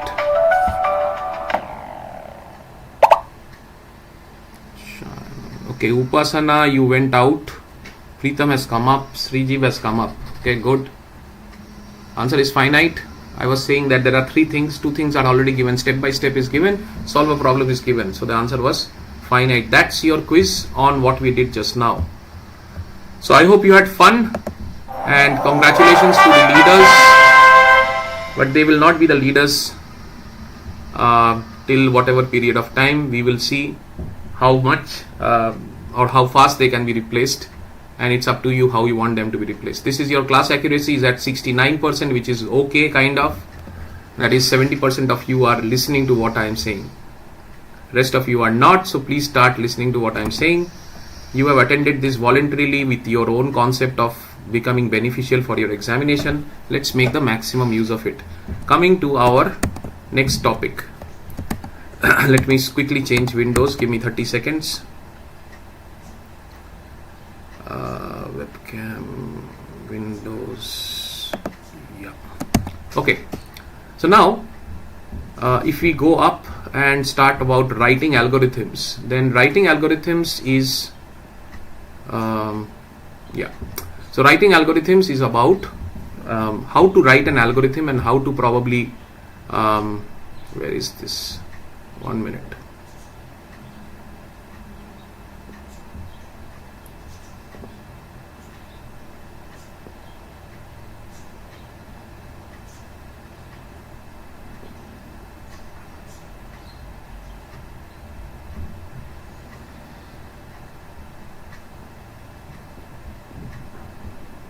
One minute, I'm just seeing some haphazard slides. It typically happens when the memory is not keeping up with the pace. So give me a minute. I will probably, all the slides have been haphazard. Give me a minute. I'm just redoing the print and I will come back in 1 minute. Just give me 1 minute. Okay, so this one we will delete.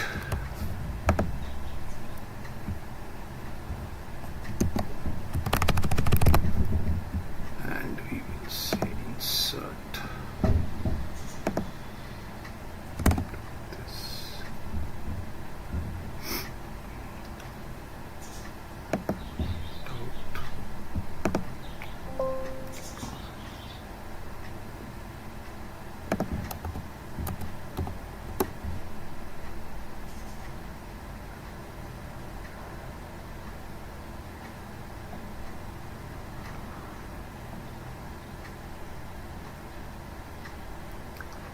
30 more seconds.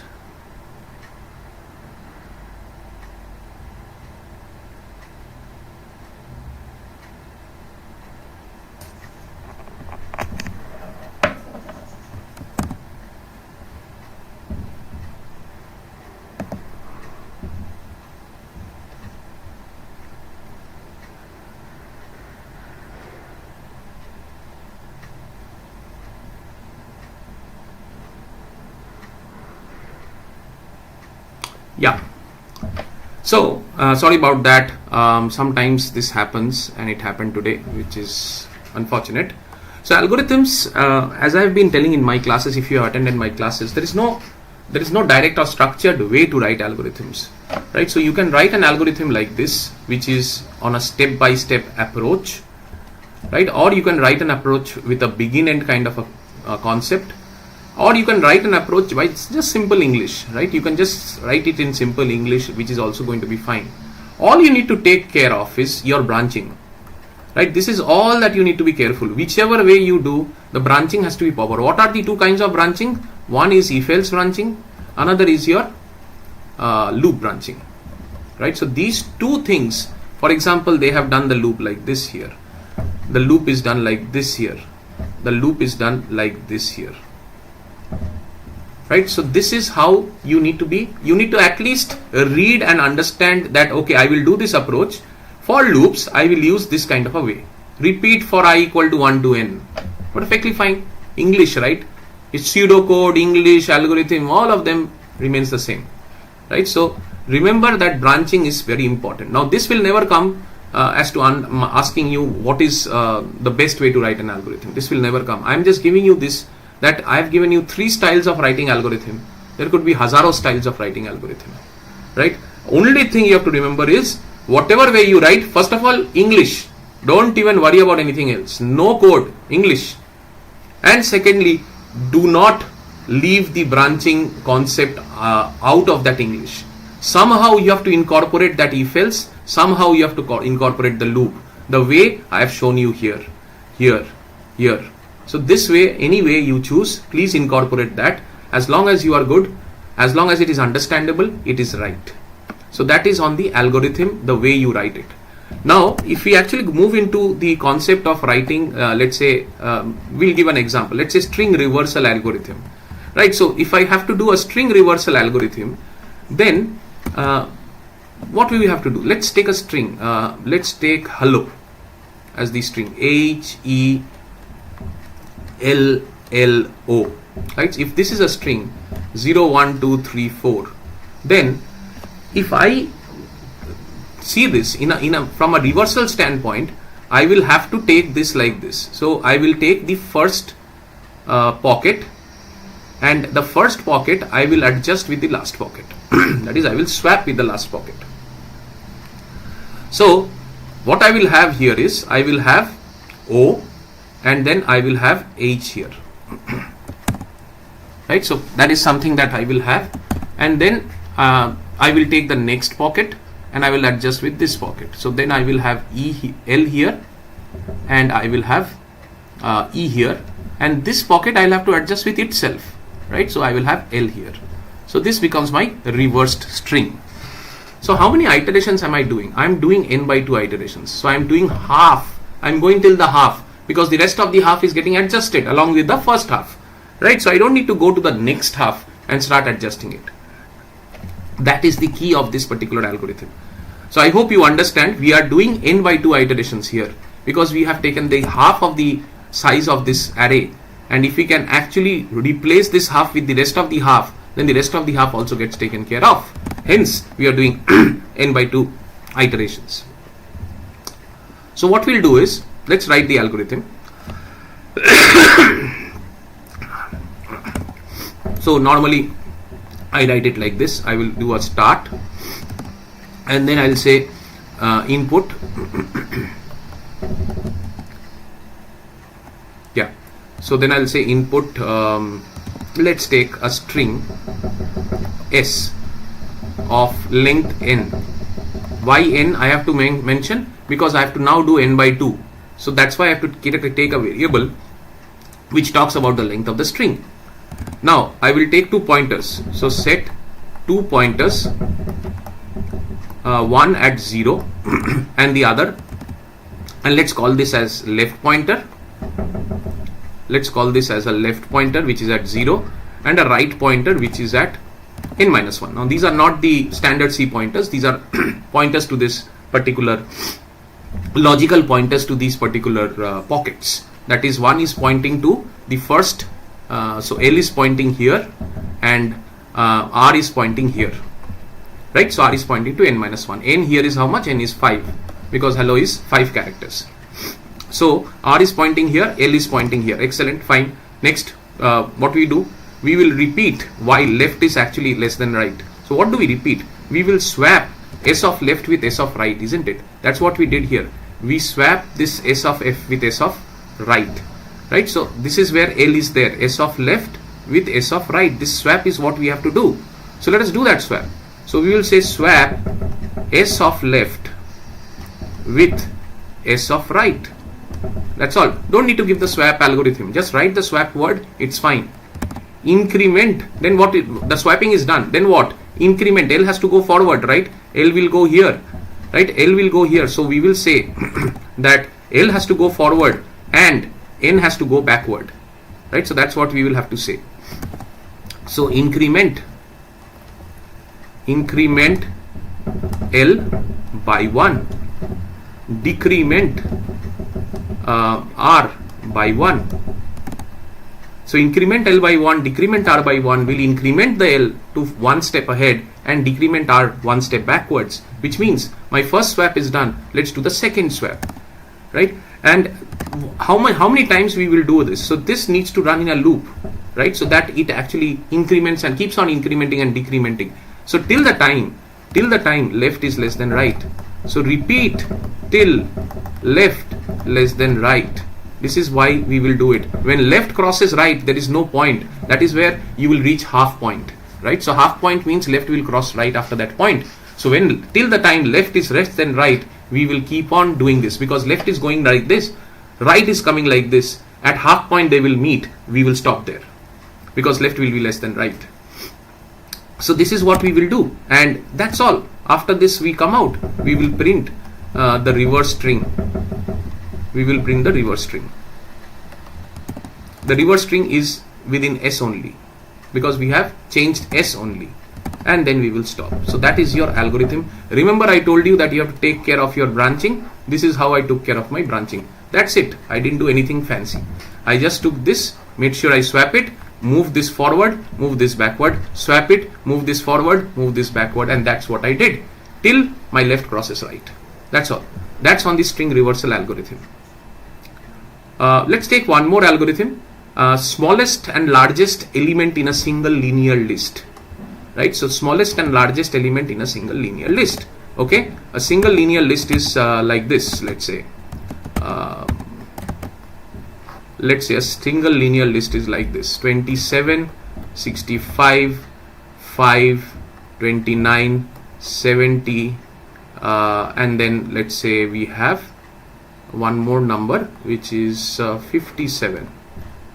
Why did it come in this color? 57, right? So this is my single linear list. It has some elements. Now what is my largest element? 70. What is my smallest element? 5. So write a program to find the smallest and the largest element. So that is the algorithm that we will have to write. So what we will do is, we will say that let's take first that input the number of elements. We can do it in various ways. We can do a hard-coded array. I'm saying that, okay, first give me how many elements you need to be included, which is n, right? And then take those elements in a list, input those elements in a list, and the list goes on from a 1 ... n. So this is your array that you have taken, right? So this is the A array that I have taken n elements in this A array, right? And of course I missed out on my start. Start is here.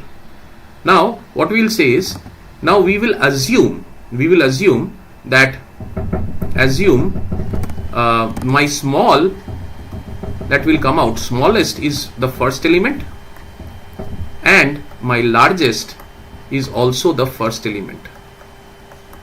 So for the temporary being, I am taking smallest is equal to 27, largest is also 27 to start with, right? I need a number to start with. I'm saying, okay, let's take A1 as the smallest and A1 also as the largest, right? Let us take that and now let us change it in a loop so that we get the correct thing. Now, if my AI, now what is I will run in a loop. So because I have already taken this as my smallest, I can now run I from here. So I can say I is equal to 2, 3, 4, 5, 6. So all these 2, 3, 4, 5, 6 elements we will now compare with the smallest and the largest, right? And then we will see whether they are defeating the smallest and the largest, and then they will become the new smallest and new largest. So we will repeat a loop. We will repeat a loop for I equal to 2 to n, right? We are starting from 2 because this is already done. 27 is already stored somewhere.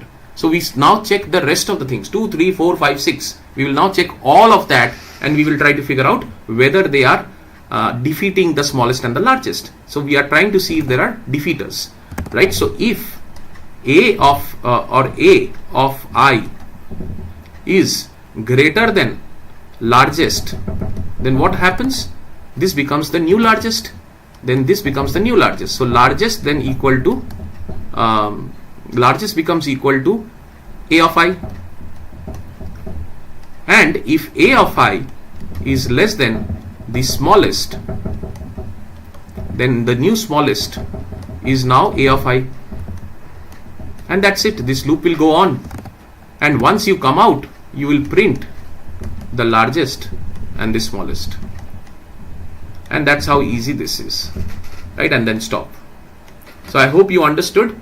There is nothing fancy. This is C code. You have done it so many times. Simple for loop, checking of largest, smallest, assuming things in the first index as the largest or the smallest, and then changing it as we go along the way. Simple thing. Only thing is you have to write an algorithm.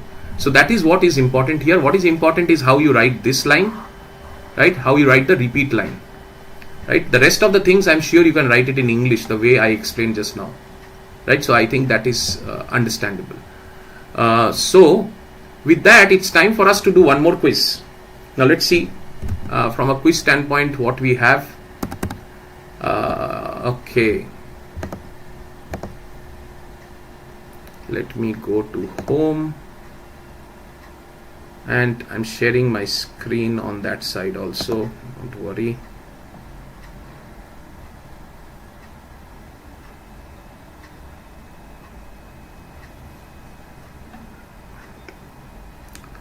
Okay, so I see, yes, I will provide you the PDF of the lecture. This entire PPT I will provide you, and this entire PPT would have notes also inside it, so don't worry about that. Let me open the quiz now. Okay, so writing algorithms, let's see how much there are 5 questions in writing algorithms. It will be done quickly. Be ready, be active, answer.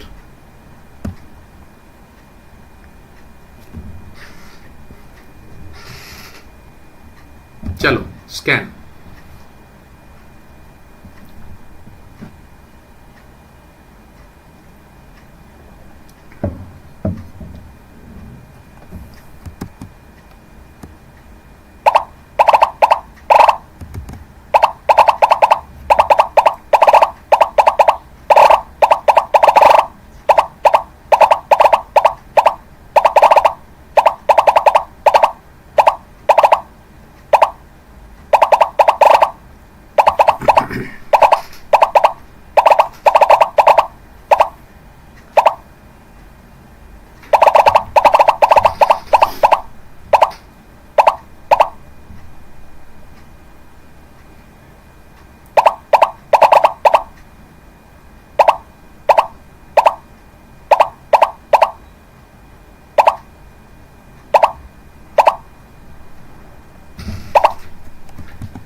How many people are live? 137.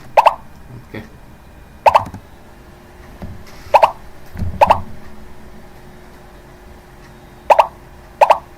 Okay, we start at 120.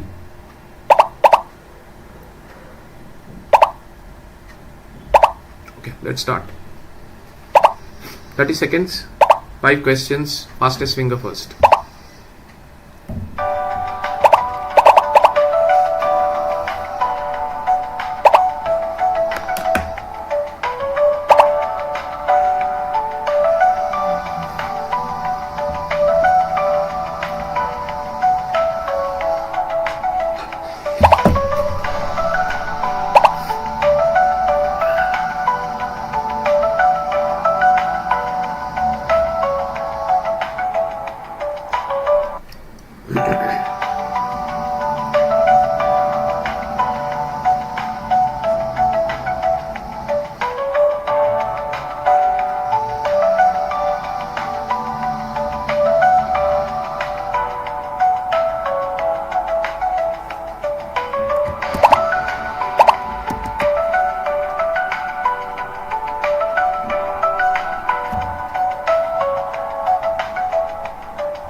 Okay, let's end it off. Ayush, Shayon, Akib. Good. I see new names. Shayon is still common. Answer is beginning. Some of you made a mistake in the spelling, for which the count is 47, but I can understand that you had the right intentions. But yes, the answer is beginning. So it checks it at the beginning of the loop, which is the right answer. Let's move on.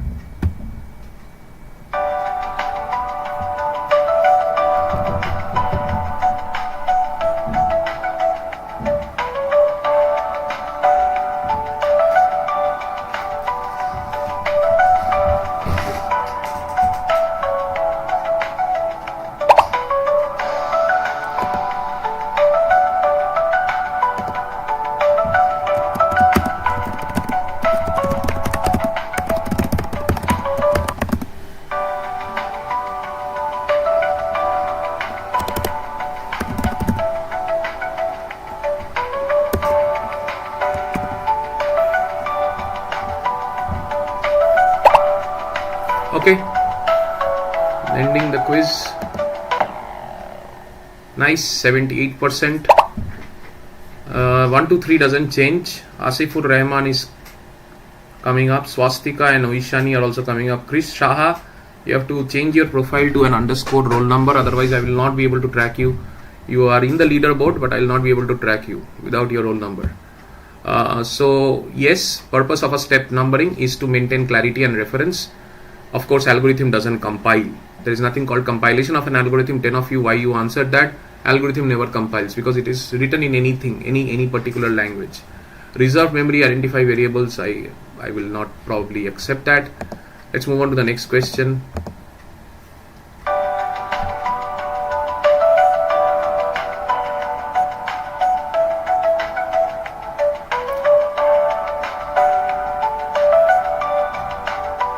Very simple. Let's see how many of you get it correct.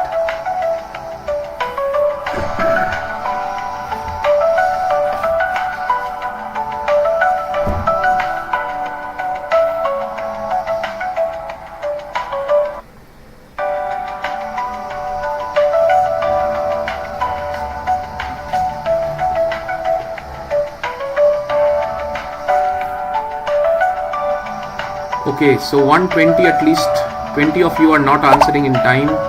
Please answer in time. After this we start time complexity, So be quick. 128. Okay, let me end it. 68. Why 68? Leaderboard doesn't change. Okay. Data required to run an algorithm. Memory size. 22 of you answered memory size. Let me see. An algorithm must specify the memory size in the input section. Acha, I now understand what you say.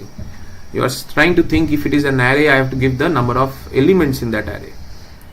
But beyond that, you need the data, right? Even if that is correct, I told you, right? In a question, there will be multiple possible correct answers. You have to select the most appropriate. Before even giving the number, you have to give the data first. And then comes the number of that data. Of course, memory size is not something that you are is the way to write it. It would have been the data size of the input element rather than saying memory size. Right? Memory size is for the compiler to figure out, not me, not you as a developer. You will give how many you need. So D cannot be the right answer. Please correct the thought process.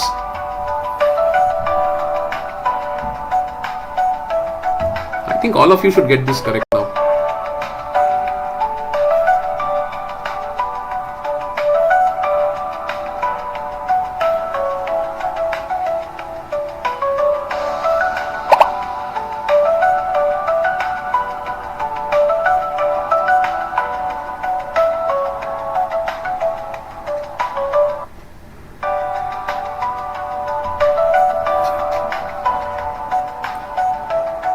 Another 15 seconds, I'll close it.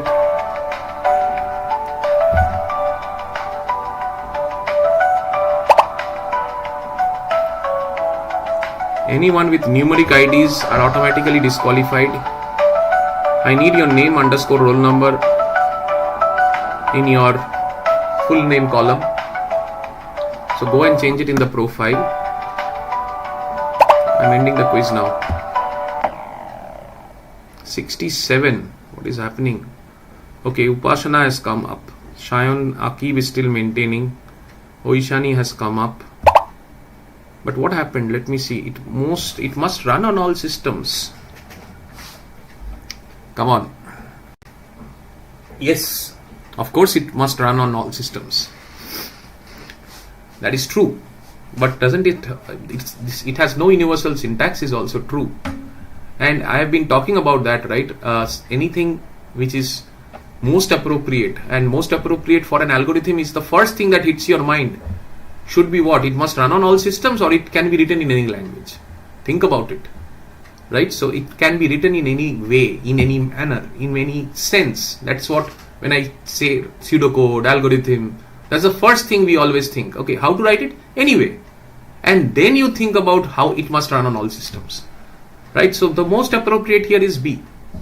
Right, so that way I can understand the confusion, but that's okay. Between 99 and 31, we would have hit 80-90%. Last question.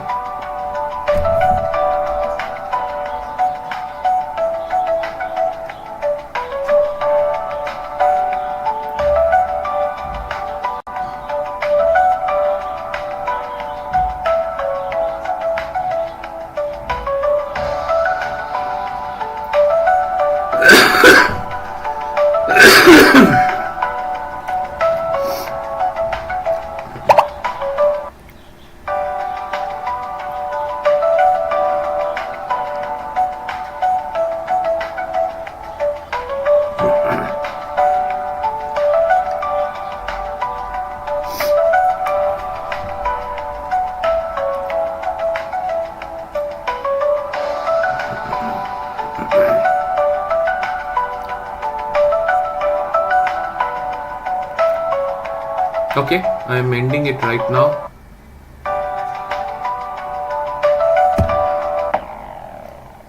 Wow, lot of confusion. While, okay, I see the problem. This is my bad. So as you can see, the question repeat until where most of you answered is the right answer, because here you have a while condition and again a do end while. So you cannot have two whiles. So you have while as well as a do. right? So these two are contradicting each other. You cannot have both in one line. Loop, you don't have anything. There is a loop and there is an end, right? So that cannot be an answer also, because there has to be there is nothing called as a loop. First of all, anyway, you can write loop, but then what are you ending? What are you ending is what is important. So loop, and again a condition, and again I mean, what to do with this condition is not what you are mentioning. For example, should I exit after this condition, before this condition? You are not saying that. So that way this cannot be a right answer also. So repeat until condition, right? Until condition of course talks about what condition it needs to match till it becomes false. So the until word here becomes important. So it was a tricky one. Iterate until true, anyway you don't have the condition and the ending point here, right? So there is no end here, that is why this is not correct. But then the correct answer is repeat until. So it's a typo from my side when I created this quiz, that A was marked incorrectly as correct. 42 of you have got it correct. 59 of you who have answered have not got it correct, right? So I will leave it at that, because it will be unfair to either of you to actually make a correction. So probably I'll give it to both of you, A and C, right? So when I actually score you, I'll give it to both of you. Next, that brings us to the end of this quiz. Is there a new leader? Akrit 394477. I don't know who you are. If you are first, you must know your game. Please write in chat window who you are and change your name. Otherwise, this is going to be not counted. Okay, so that's on this particular quiz. Let us move on. Let me see the chat board. Anything here?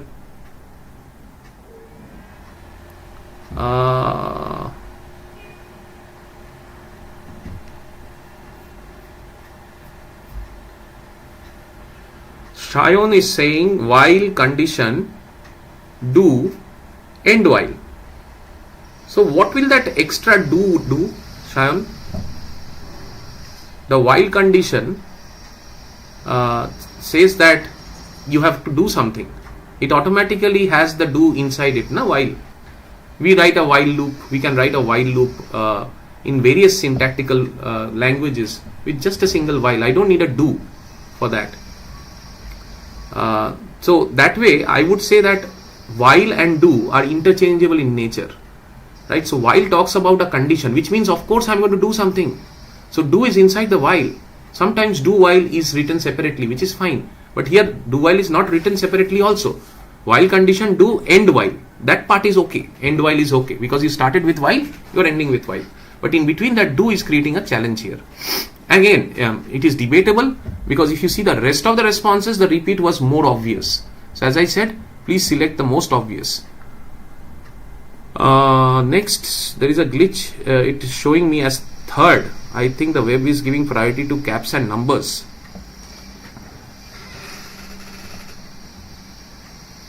Okay, so you are saying that you are the numbered person, 39477 Zeniki.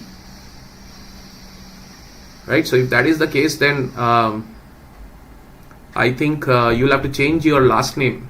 You have not changed your profile last name. Please go ahead and change it, otherwise it will show up like that. It's a random name that it has taken as your username. Because the report that I will get is the exact username that you have typed, not whatever I see on the screen right now.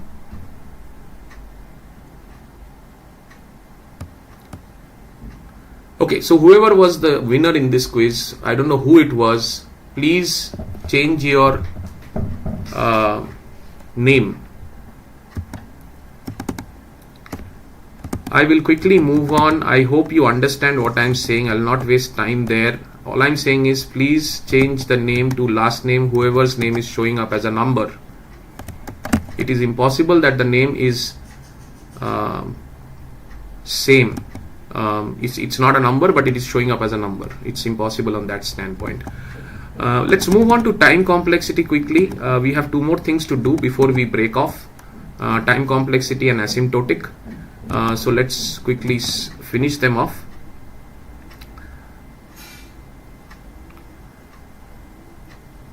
Now I am trying to bring this here.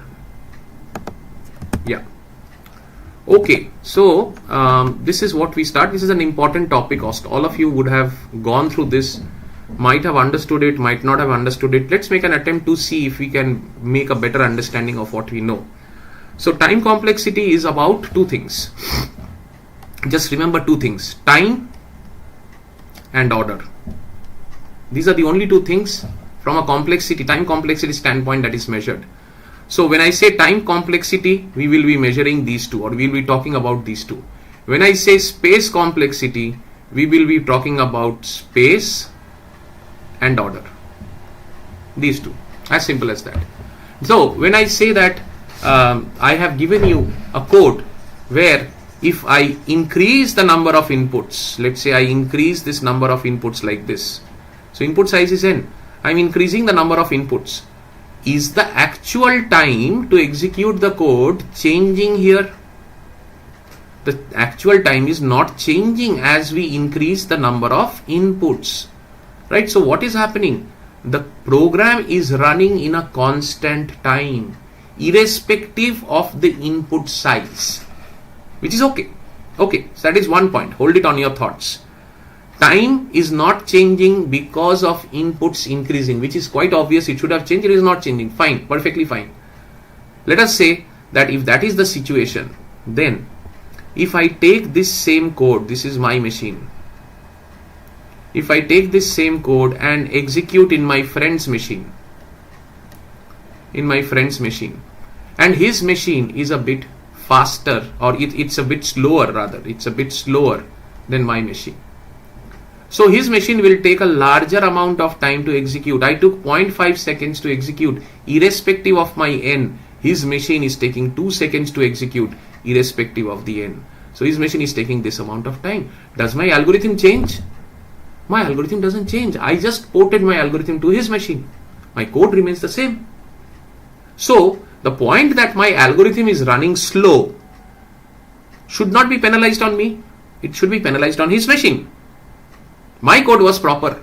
If somebody wants to buy my code, will he be considered about that it is taking slower time in that machine? He will say, okay, he has a faulty machine. I have a better machine. I will run it better.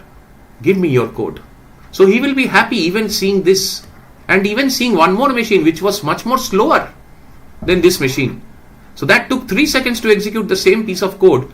Even if the input changes, nothing changed. So there are two things we are talking here. With the change of input, the time remains constant, right? With the change of input, the time remains constant, and the time which varies from a slower machine to a standard machine to a faster machine, right, does not matter. Does not matter to whom? Does not matter to the purchaser of your algorithm. He says, I don't care. I don't care about the machine, because whatever machine I will produce, I know that it will perform according to the machine. Your code's performance is not that. Your code's performance is not 2 seconds or 3 seconds. Your code's performance is what?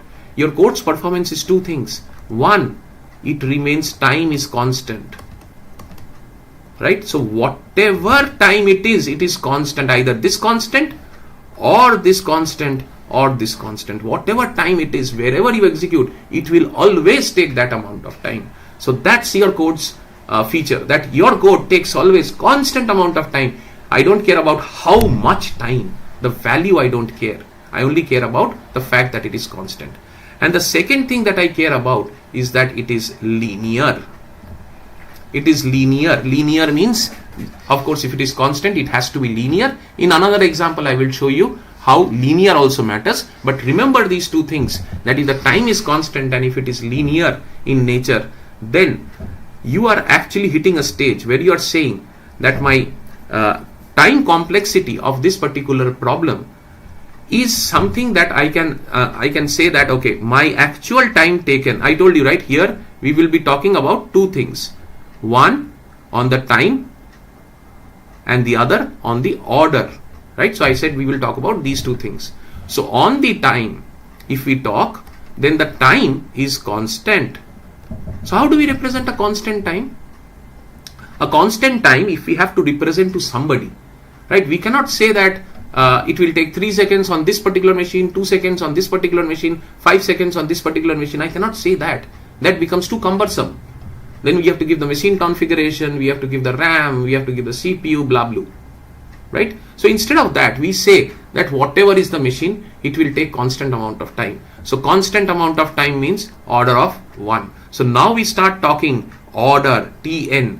Tn becomes order of 1. So theoretical complexity or asymptotic complexity, as we call it, is the order of complexity. That is, what is the order of time? What is the order of time is what it is asking. What is the actual time is not what it is asking. Actual time is variable, but the order of time is constant, right? Constant means order of 1. So we cannot express order of a constant by any other way, because order of 1 is saying that I will take 1 unit of time in your machines per unit game. So if x is your per instruction unit of time, then I will take 1 multiplied by x. So if you execute instructions at x for a unit of statement that is given to you, then the entire code will finish in 1 multiplied by x. That is what 1 is trying to say, right? So it says that 1 unit of time. Now that's where we will actually say that the steps or operations or the theoretical complexity order of 1 is represented like this with n.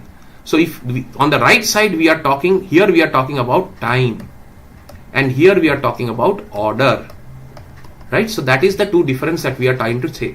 So time being constant means order will always be 1. Order cannot be variable because order is not varying here, right? Order with input is not varying. So I cannot mention that my order is a function of n. While I said here Tn, but Tn means that time is a function of n, but when I see order, I don't see n here. That means this order is not variable with n, and hence it is a constant time. So that is what I can deduce. A person who sees order of 1 knows that with input it will not vary. That is what we are trying to say here. With input, this time will not vary. That's why n is absent. N is absent here. N is not here, right? So that's why we have to eliminate m. What do we write then? We write order of 1. 1 to signify that we have 1 unit of the steps that we will execute. Whatever time those steps will take, we will take always that 1 unit of step. So if a faster machine takes, let's say that 1 unit, this x in a faster machine is 0.3 seconds, then I will execute this in 1 into 0.3. If there is a fastest machine which is 0.1 second, then I will execute it in 1 into 0.1. So 0.1 seconds will be my actual time. So the time will vary. We know that, but the multiplication factor will be 1, and that is where the order of 1 is coming, right? So I hope you have understood what I am trying to say. So if we actually talk about a similar problem from a complexity standpoint, then think about this. Let us say there is an array which is, let me wipe out this for the sake of better clarity. Yeah. So let me say that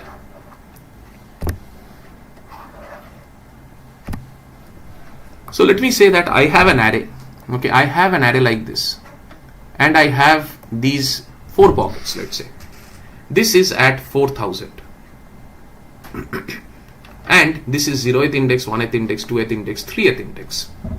And in this array, I have, let's say 7, 8, 5, 2. And I want to access this particular element. We all know we can access it by saying ARR of 1. What is it internally treated as? What does it internally get translated to? It internally gets translated to star of ARR plus 1. What does that mean? The name of the array is the starting address of the array. So that means star of 4000. The name of the array is the starting address of the array, right? So star of 4000 plus 1 unit, 1 block. 1 block is how many bytes here? Integer, right? So 1 block is 4 bytes, right? So star of 4000 plus 1 means star of 4004, right? So with that I hit this particular element which is at 4004. This element is at 4008, and the last element is at 4012, right? So if I have to hit the last element, how will I write it? ARR of 3. What is ARR of 3? Star of ARR plus 3. What is star of ARR plus 3? It is star of ARR means the address of the first index, which is 4000 plus 3 blocks, which means star of 4000 plus 3 into 4, which means 12. Why 4? Integer is 4 bytes. 3 blocks of integers. So star of 4012. So which means that go to this particular address, and this address has this, right? So what do you see here? When I use this index, this is called indexed method of addressing, and this style is called as direct addressing. Directly I have the pointer, I am addressing it like that. Now which one will take more or which one let's talk about between these two, which one will be costly? ARR 1 is costly or ARR 3 is costly? Then we'll talk about indexed versus direct. So ARR 1 is costly or ARR 3 is costly? Which is costly? Let me see some chat inputs on this. Cam is off. Okay. Okay, while I fix the cam, please talk about the question that I asked. Which is costly? ARR 1 is costly or ARR 3 is costly? Or are they saying the same? Are they both the same?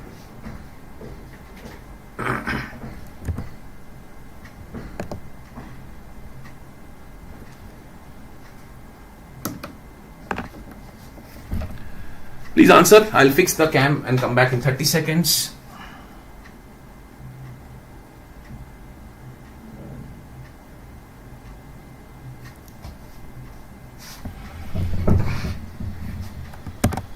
Let me see if you have answered. Same, same, same. No, same, both. Same, both. Both same. Okay, good. Now whoever is saying ARR 3 is costly, they are thinking that we have to go a farther distance. We have to go here, right? This is your ARR 012. In fact, we have to go here. So you might be thinking that we are going at the last end of the array and hence it will be costly. Actually no, because we are not going like this. We are going directly, right? So we are going directly here. And why we are going directly is because of this indexed and to pointer address that I talked about. So we will directly take this pointer star 4004. We will go here, or we will go here, or we will go here. I don't need to traverse like this. I have the actual address here. See, I calculated the actual address. I calculated the actual address.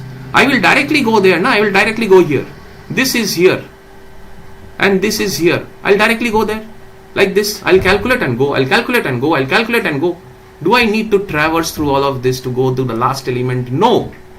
So that's why ARR 3 is not the right answer, and hence the answer to this search complexity for addressing array through direct addressing based is the same. It is going to be the same. So ARR, search complexity of addressing. Achha, they are asking what is the search complexity. So that means that if I actually address ARR 1, if I want to search for ARR 1, I will take X amount of time. If I want to search for ARR 3, I will also take X amount of time, because I got the actual address. I will go to that actual address and I will get that data, right? So if you understand what I'm saying, then this X and this X being the same, what does it mean? To access an element of an array, I need constant amount of time. First element same time, second element also same time, fifth element also same time, nth element also same time. To access an element I need a constant time. To access an element I need a constant time. See, this graph is coming. To access an element I need a constant time. Irrespective of the input size, I need a constant time. Irrespective of the input size, whichever, give me any array, I will take the same amount of time to reach an element. That's what I'm saying. I'll take the same amount of time, because I'm not going to go by this. I'll go direct by this logic. right? So that's what I've tried to explain, which means that if it is a constant amount of time, it will be an order of 1 kind of a complexity. Hence the answer to this problem is order of 1. So I hope you are able to understand this. Next, we'll talk about order of n. Similar concept. It's just that now we are saying that instead of with input the time remaining constant, we are saying the time changes, right? So that's what we are saying. We are saying that it will change. Now let's say this is my machine, which is fastest. The time changes like this. In my friend's machine, the time changes like this. It takes a bit more, right? See, it goes till here 7.5 till 17.5 units will take 7.5 seconds or milliseconds. And in the slowest machine, it might take 18 seconds for 17.5, right? So what does this mean? It means that again the same thing. One, the time taken is increasing with n. That is what the first meaning is. And the second thing is the increase is in a linear manner. Again, the linear concept that I told you in the last slide, this becomes important here. In the last slide, I said time is constant with n in a linear manner. Here I am saying time is increasing with n in a linear manner. Right? Why the linear manner is important? Because if I draw a curve like this, time is increasing, but not in a linear manner. So this is not the same, this curve is not the same as this curve, the red curve, right? They are different curves. But these three curves, when they are plotted from a time axis standpoint, they represent the actual time. And the actual time differs on different machines for that algorithm. So this algorithm, which is algo 1, this algorithm is also algo 1, this algorithm is also algo 1. Just because the machines are different, their slopes are different. And because their slopes are different, what can we conclude about this slope? What is this? I said it's a linear manner, means it's a line. If it's a line, can we talk about y equal to mx plus c? This is the standard equation that you know about a line, right? If y equal to mx plus c, m is your slope and c is your intercept with the y-axis. Here the intercept is 0. So here c is 0, right? Only thing you have is a particular value of slope. With time, if I plot this and say that n, if I replace y with time and x with n, then this becomes y equal to mn, right? So with this becomes y equal to mn. So my time taken is a multiplying factor, which is the slope multiplied by n. And I can also say that, okay, if the time taken is actually having an intercept, then let me say that time is equal to mn plus c. I can also say that if it has an intercept. So time is equal to mn plus c. N is what? N is the number of inputs. T is what? The time taken. Actual time taken. I'm talking about this time, not talking about the order. I'm talking about the time. So the time taken will be calculated like this for any linear curve. If that is the case, whatever is the highest degree of that polynomial becomes the time complexity or the asymptotic complexity of that polynomial. So what does that mean? It means that the highest degree of n in this is 1. T equal to mn plus c has m raised to the power of 1. There could have been an equation as t equal to, let's say, n square plus bn plus c. In this case, the highest degree of this polynomial is 2. Then the time complexity, which is the asymptotic complexity, this is the actual time, don't confuse, this is the value, the amount of time, the milliseconds of time. But when you say order, you will not say the actual time, because the actual time is dependent on the machine. If you want to generalize it into an order, then we will say the time taken will be an order of the highest degree. So in our case, we will say n and in this case we would have said time taken will be an order of n square. So that is this particular example where we talked about an order of n, right? So if we take an example of the similar lines, an order of n, then let's talk about our bubble sort. What is a bubble sort? Bubble sort will take this whatever example. I already have an example. Let me remove this. Let's talk about the example here. It says, what is the best case time complexity of bubble sort? Best case time complexity means that the sorting is already there. I don't need to do anything, right? If the sorting is already there, I don't need to do anything. That is my best case, right? So this is sorted, right? See, every element is sorted. So if I give this to bubble sort, will bubble sort immediately come out and say everything is done? It will not, because it doesn't know it is sorted. It will have to painfully go through all the elements to understand it is sorted, which means it will at least have to do one iteration. So it will at least have to say that I will compare this with this and see that this is in the right place. Then I will compare this with this and see this is in the right place. Then I will compare this with this, see that this is in the right place. Then I'll compare this with this is in the right place, and so on and so forth. If I do this, then how many comparisons have I done? I have done one comparison here, two comparisons here, 3 here, 4 here, 5 here, 6 here. How many elements did I have? I had 7 elements. How many comparisons did I do? I did 6 comparisons. So basically I did comparisons is equal to n minus 1. So I have done n minus 1 comparisons.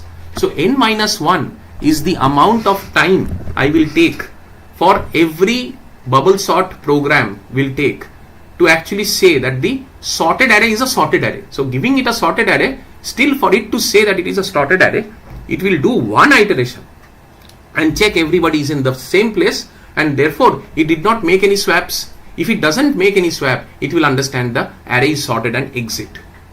That means one iteration to lagega hi lagega to understand if everybody is sorted, and in that there will be no swaps, and hence it will be treated as in the same place, right? So that is on this particular example, which tries to say that the n minus 1 is going to be the cost of actually seeing, even in the best case, how much of the time it will need actually to solve this best case problem. So that's on this. But then how do you write the complexity for that? N minus 1 is my time taken, right? So let's put n minus 1 into our generic equation format. So if n minus 1 is the time taken, where are we? Yeah. So if n minus 1 is our time taken, then the time taken we are saying is n minus 1. Right? If time taken is n minus 1, that means that n minus 1 multiplied by some time will be taking n minus 1 multiplied by some time. Now what is that some time? N minus 1 times we will do this swap operation. This swap operation takes, let's say, p amount of time. This swap operation takes p amount of time, right? Or for that matter, let us say that it is a constant c, right? Let us say that it is, of course it is a constant for that particular machine, so it will take a constant amount of multiplier. So this swap will take c amount of time, and n minus 1 swaps or swap checks will be needed. When I say swap, I meant swap check. The swap check will be taking c amount of time, and n minus 1 swap checks will be done. So this is my total time. All of you would agree to this. So then how can we represent this as an equation? We can represent this as nc minus c. nc minus c. Is it in the form of y equal to mx plus c? Of course it is. Why? Because this m here is this c, right? So this m here is this c, the x is your n, and this c is your this c, right? So that is how this particular equation translates to y equal to mx plus c. So if I rewrite this equation in a y equal to mx plus c format, then this will look like this. My time t is equal to y equal to mx. What is my m? C. What is my x, n, and what is my c, c. So this is what it is. This is in the format of y equal to mx plus c, where this is m, this is n, and this is c. Right? And then if this is the equation, then what is the time complexity? This is a linear polynomial. Highest degree of n is 1. Therefore, the order of this particular polynomial will be order of n. N has the highest degree of the power of whatever that variable is, whichever that either x or n or whatever that variable is, the dependent variable, right? So then that becomes the time complexity for this particular example, right? So bubble sort, if it actually comes and tries to follow this particular line of complexity, right, it will always translate to an order of n, right? So anybody who is following y equal to mx plus c, irrespective of the value of m or c. Why? Because m's value is because of the hardware, na? M becomes steep or M becomes slanted is because of the hardware. I don't care about that. So all these y equal to mx plus c's are the same to me. If they are same, how do I represent them as one single unit? I will talk about their asymptotic complexity or order. Order of time of there will be the highest degree of that polynomial. Highest degree of that polynomial is x to the power 1. So it will be order of x to the order of x, right? Or order of n in our case, because our case x is equal to n, right? So I hope you understand order of n from this particular example. And this is a question that has come. So asymptotically you have to write Tn is equal to On. So even if it took n minus 1 comparison, see that asymptotically you are getting n. So you are not getting n minus 1 as your order of n minus 1, right? So order of n minus 1 is not what is the answer, though you are doing n minus 1 comparisons. First of all, two reasons. One, asymptotic complexity is always for large values of n. It is never calculated for small values of n. So in a large value of n, minus 1 doesn't have any significance. So minus 1, n minus 1 means the same as n. That is first point. Second point is, and if a time is of the complexity of the, if the time has a value of n minus 1, then I can of course represent it as y equal to mx plus c. This is the dependent variable, and in fact this is the dependent variable, and this is the independent variable n. So when I say x is my independent variable, y is my dependent variable, it follows the same format, n minus 1. What is my slope here? Slope is 1, m is 1, and then x is equal to n, and then we have minus 1 as my c.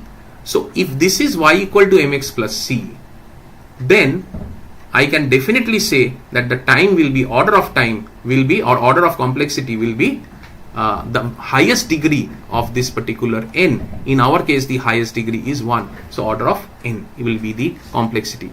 So that's why n minus 1 doesn't mean it becomes n minus 1. N minus 1 is also n. N minus 20 is also n. N minus 200 is also n. N minus 2000 is also n.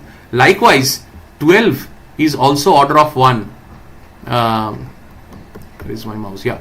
So 12 is also order of 1. 15 is also order of 1.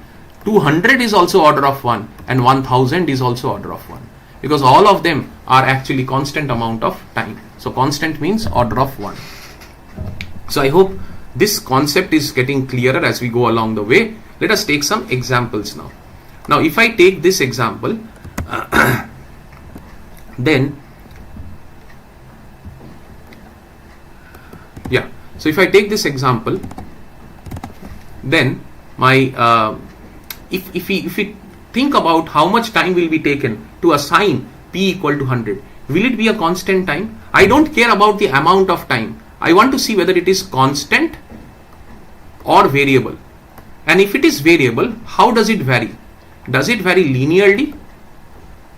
Does it vary quadratically? Does it vary cubically? Does it vary logarithmically? Does it vary exponentially? I hope you are getting what I am going. I am saying that okay, constant means it does not depend on n. Variable means it depends on n. But depends on n can be so many things, right? So I need to know those in order to give the order. right? So when I say P equal to 1000, I will say that this never changes. This will always take constant amount of time in every machine. In machine number 1, it will take 200 milliseconds. In machine number 3, it might take 300 milliseconds.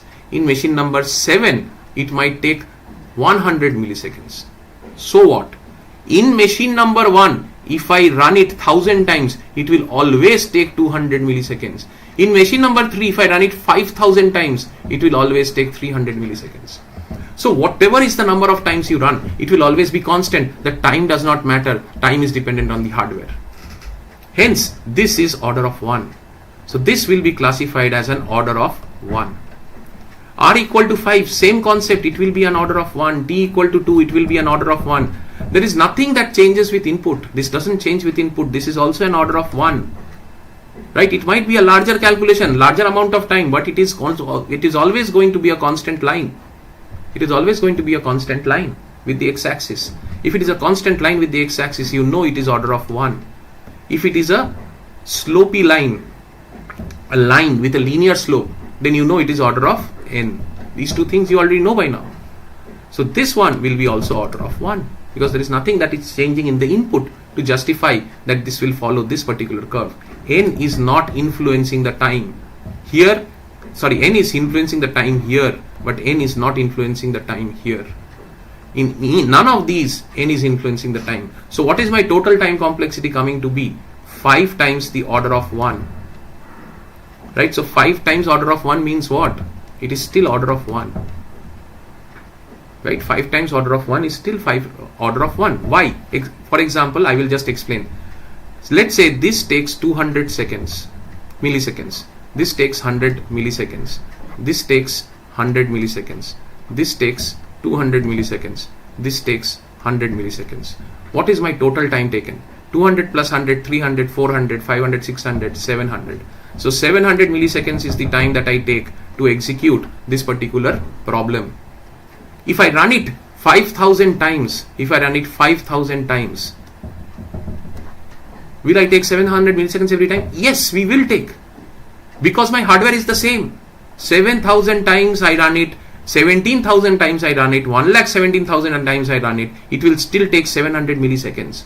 Now what does that mean? The line curve, that if I draw, the line curve will look like 700 milliseconds here, and my n going this side, my time going this side. What is this line representing? It represents an order of 1, because it's a constant line with no change. Hence 5 times order of 1 is also order of 1. 700 milliseconds is also order of 1. I hope I have been able to clarify this concept to you.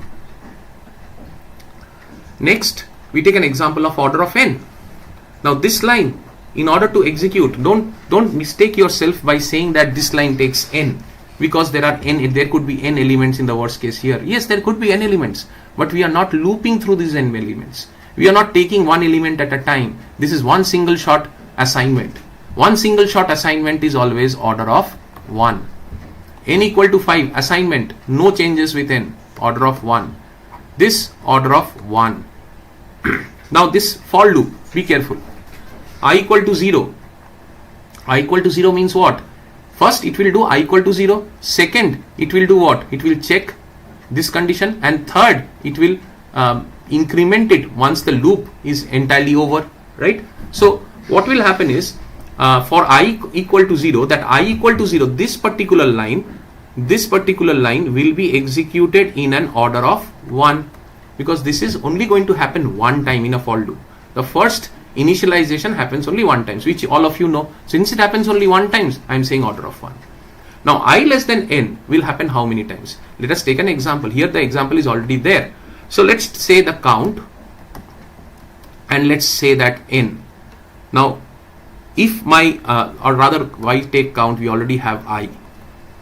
We already have no n, right? So now what we know is I is at 0 and n is at 5. What are we checking? We are checking I less than n. Now is I less than n true? Yes. So then we will do an I plus plus, right? So if we do an I plus plus here, then I becomes 1. This 1 comes to the next iteration, and then we have 5 here. I less than n is true. I plus plus is taking it to 2. 2 5 true, it is going to 3. 3 5 true, it is going to 4. 4 5 true, it is going to 5. 5 5 false, right? 5 5 false. So what do we have here? How many iterations or how many checks of I less than n was done? If you see carefully, then we did the first check here. 0 is less than 5. We did one check here, right? So this is one check. This is the second check. This is the third check. This is the fourth check. This is the fifth check. And then one false check is also done. So how many checks we are doing here? When we are doing these checks, we are actually doing n minus 1 checks, right? So let me put this as unit of time, okay, instead of order. Then it will be easier for you to understand. So instead of order, I am putting unit of time. Let's say 1 unit of time, right? So instead of putting the actual milliseconds, I will say 1 unit of time, 1 unit of time, 1 unit of time, 1 unit of time. Then we will say this is as this one is also 1 unit of time, and this one we will say as n plus 1 unit of time, because we are doing it 6 times, and our n was 5. So how many times did we compare? N plus 1 times. So if n plus 1 times we compared, then n plus 1 times comparison is let's say budgeted here. Now I plus plus will be done how many times? See, I plus plus was done 1 time, 2, 3, 4, 5 times. So I plus plus was done n times. So this is n unit of time. I hope you understand unit of time concept, right? If it is not clear, this takes 1 unit of time, right? So whatever is the unit of time taken to actually initialize an array will be multiplied by that to get the actual time. So I am just saying 1 unit of time, right? I don't know this, I don't care about this, because this depends on the hardware. That's all I'm saying. So 1 unit of time. With that, I hope that is clear. So then this becomes 1, n plus 1 and n. So the 3 syntaxes of the for loop, this and this, take this amount of complexity. And if anything executes itself n times, then all the things inside it will execute n times. If a loop executes it n times, everything inside will execute n time. So ideally speaking, this should execute n time, this line should execute n times, this line should execute n times. N times in the sense n unit of time. So n times it will go multiplied by 1 unit of running that syntax, right? So then we will say that ARRI target will execute n unit of time. This should also execute n unit of time, but then this exits, right? See, this exits. So I will take the best case here. I'll take the best case and say that probably it exists in the first iteration itself. In that, this printf will execute only once, 1 unit of time, right? So this will also execute only once, 1 multiplied by the unit of time, right? So 1 multiplied by the unit of time. So then how does this come to, or what does this come to? This comes to, let's say 1 plus 1 plus 1 plus 1 4 plus 1 5 plus 1 6 plus 1 7, 7 plus 1 n plus n 2n plus 3n. So 7 plus 3n. Now can I write this as time taken therefore is equal to 3n plus 7. If 3n plus 7 is like this, can I say this is equal to mx plus c? I can, where m is 3 and 7 is c. So then am I talking about a line like this? Yes, I'm talking about a line like this, where n is this side and time is this side, and I'm getting 3n plus 7. So if 3n plus 7 is coming, then I know that if a line is y equal to mx plus c, the order of complexity that I can represent is equal to the order of the highest degree of that polynomial. Highest degree of the polynomial is n to the power 1. So n, right? So that is what I will represent as the time complexity for this particular algorithm. So I hope that makes it clear.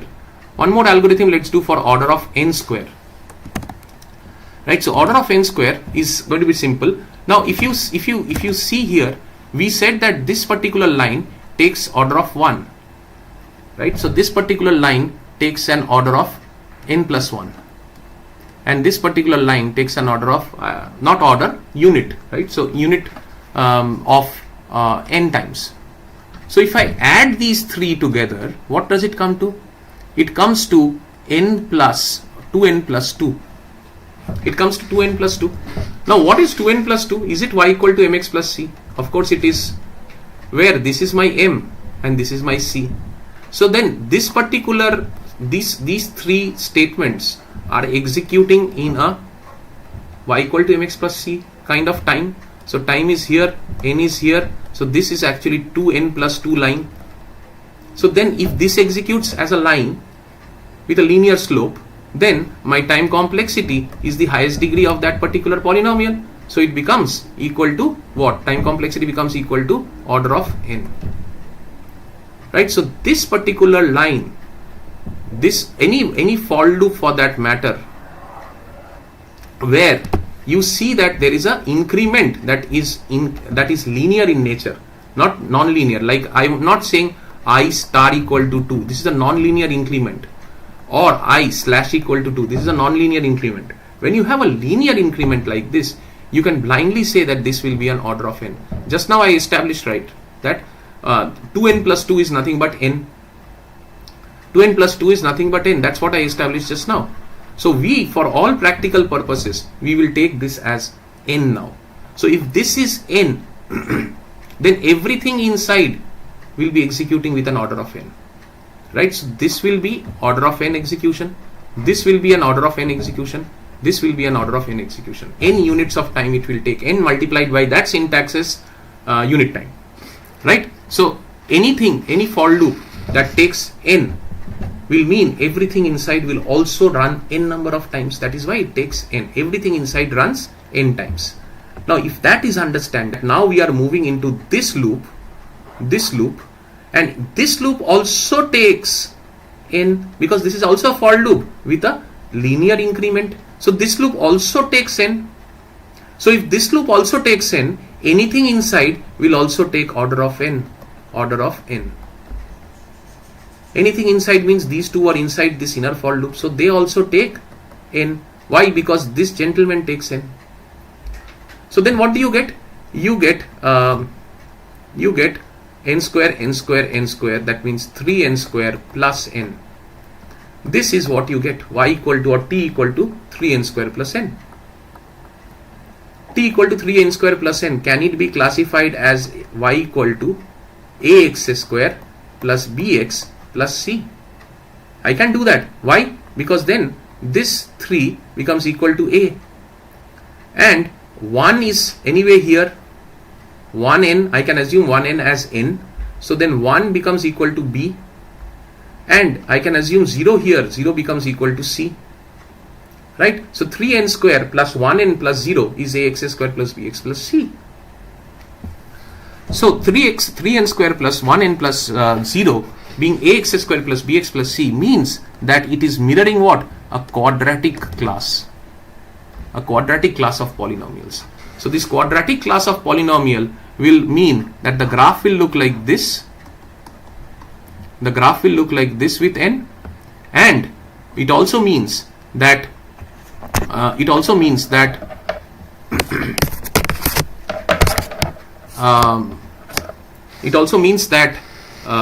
the order of complexity of a quadratic polynomial will be the highest degree, which is 2. That means order of n square.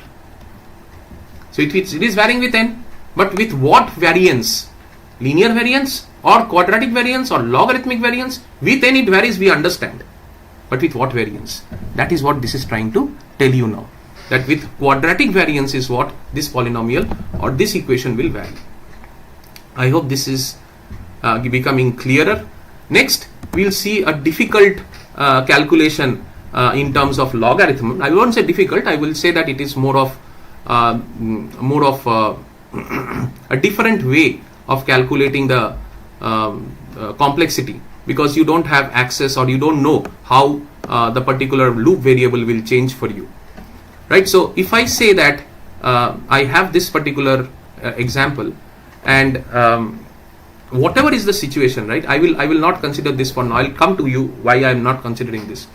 But can I say that this is a for loop? Yes, I can say this is a for loop.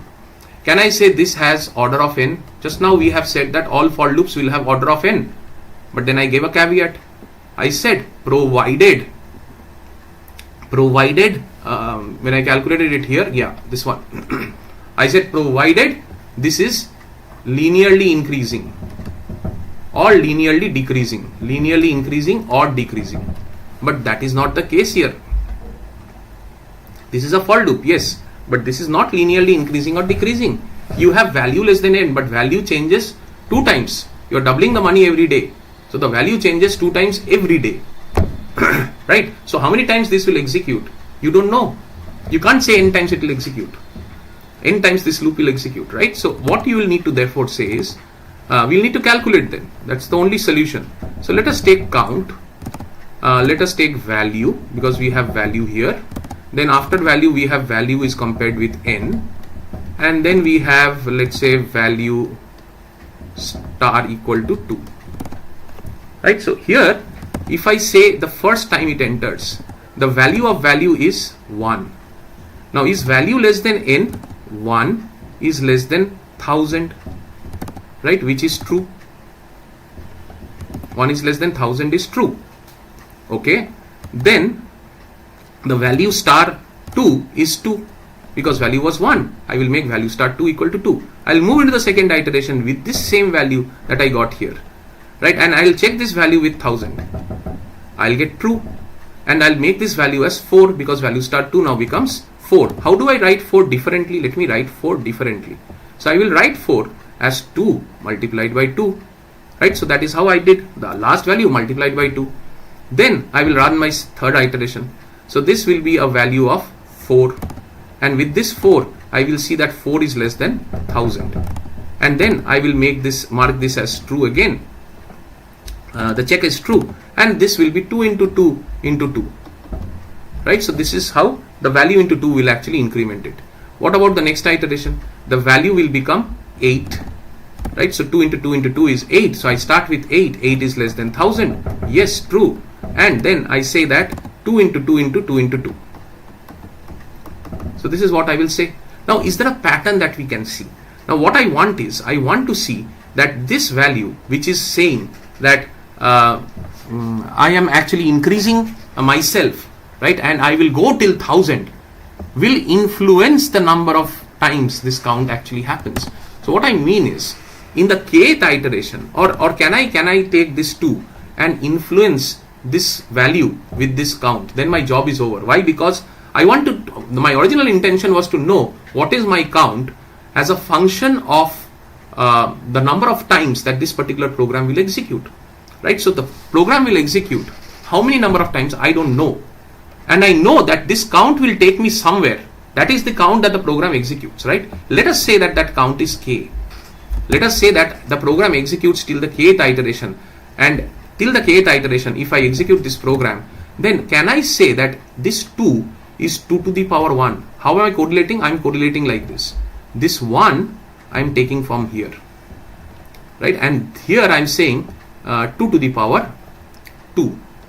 Here I am saying 2 to the power 3. Here I am saying 2 to the power 4. All these I am taking from the count. So I am saying that value increment will be, the new value will be actually equal to the number of iterations, 2 to the power the number of iterations. So can I say that for the kth iteration it will be 2 to the power k? Of course I can say. So the value will be 2 to the power k at the kth iteration. At the fourth iteration, if the value is 2 to the power 4, then at the kth iteration the value will be 2 to the power k. I hope this you can understand. So if the value is 2 to the power k, then my k, the count of the number of the value that we have, that is, let's write value as 2 to the power k. Now value can be greater than equal to n? No, it cannot be greater than equal to n. Value will be always less than n. N is 10,000, or rather 1000 here. So value is greater than n, always, sorry, less than n, which means the program exits here. This is the exit condition. If this is the exit condition, then can I say this is what is the value, right? At a kth iteration, this is the value. So 2 to the power k also will exit at n.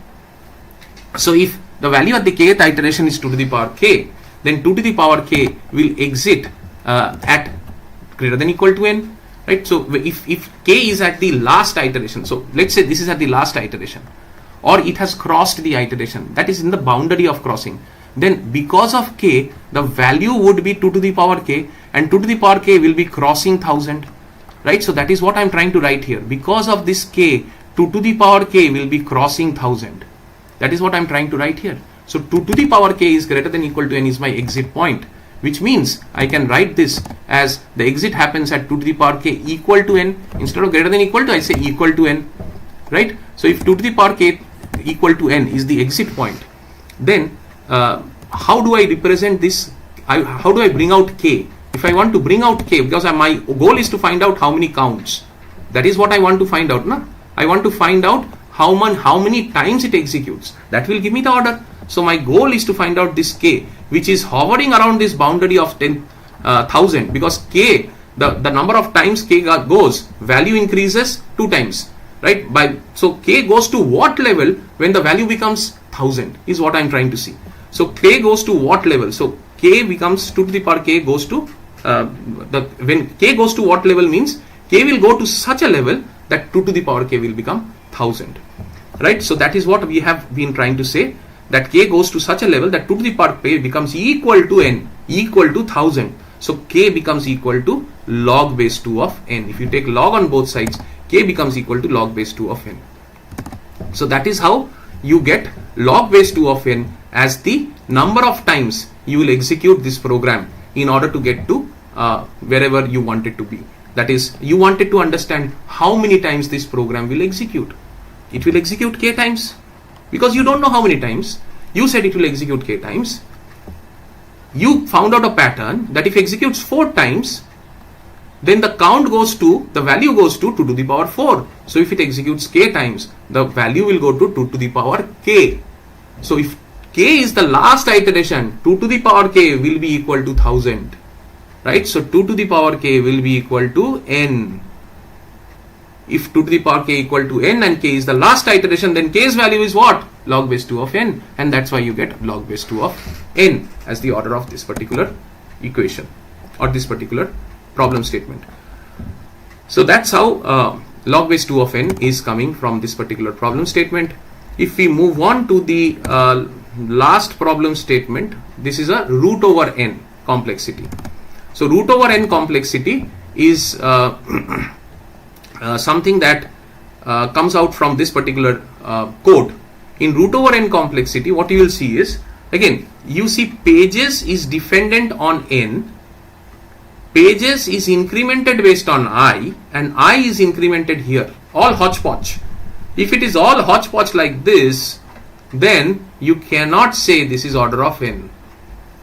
Sir said for loop is always order of n. I never said for loop is order of n. I said for loop is order of n if it increments, if I increments in a linear manner or I decrements in a linear manner, right? So that's what I said here. No linearness is there, so this cannot be an order of n, right? So let us remove this. This is not an order of n. So what is this? Again, we will do the same concept. So let us take a count to find out how many times we are wanting to find out how many times. So this is what we find to find out how many times it will go. Let us take I because it appears there, and then it compares with pages less than equal to n. Okay, and then we have pages plus equal to I. Why? Because this will happen first and then this will happen, right? So the for loop will execute itself and then the last iteration or the last statement in the for loop will be executed, which is on the top of it, right? So this will be I plus plus will be executed here.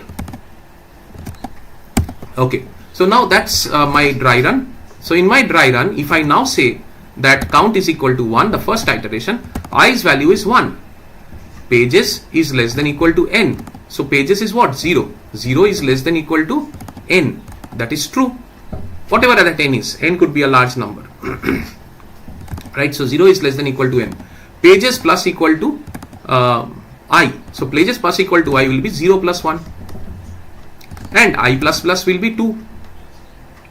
So which is fine. Now second iteration I start, my i's value is 2. So 1 is my pages is 1. Yes, my pages here is 1. So 1 is less than equal to n, which is okay. Then pages becomes incremented by 1. Let me increment that. So pages plus equal to I. So pages, whatever pages was, plus equal to I. I's value is 2. So I add 2 to it. I plus plus becomes 3.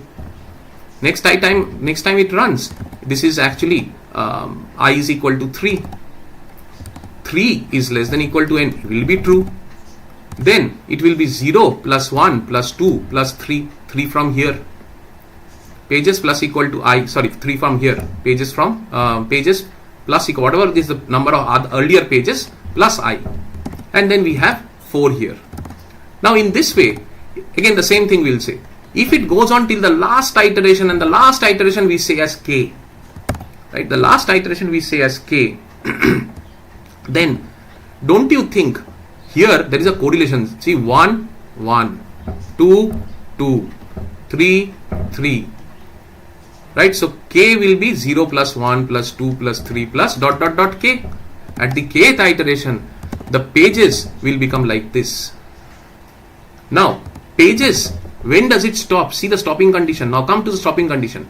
Pages is greater than n is the stopping condition. So the way I am trying to tell you is that increase the count till k. But that would mean that pages will hit the limiting condition of the loop.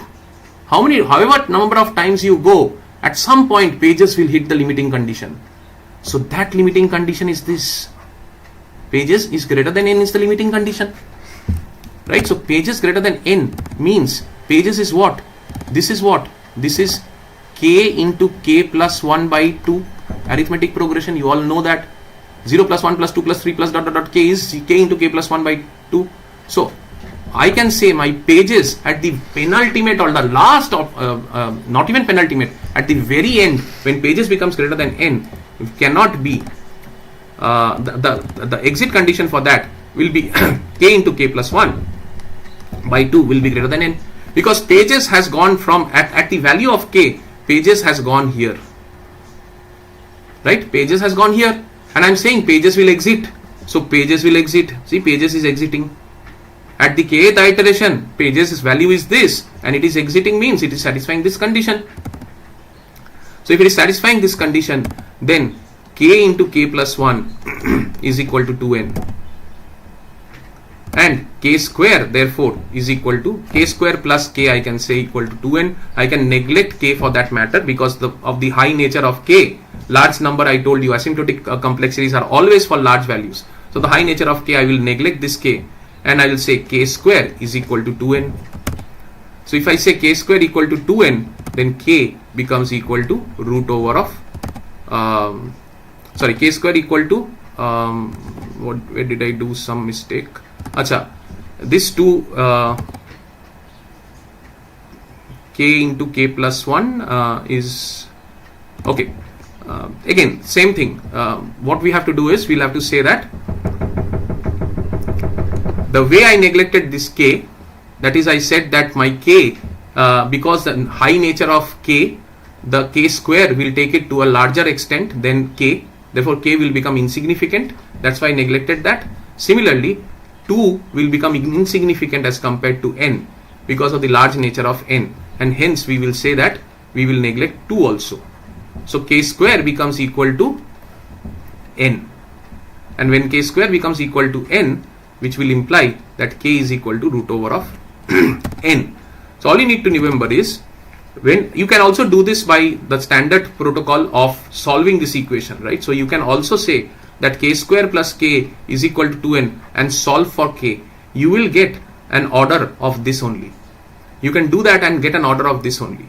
However, what we will do is, because I hope you understand Taylor series and other things which were there in your mathematics, if you apply that, this becomes negligible and this will also become negligible when you consider a large value of k and a large value of n, right? So all I'm doing is I'm neglecting those values and I'm utilizing 1 as that constant, and I'm saying that it will be a root over of n, right? So that's how I'm arriving at this order of complexity for Tn.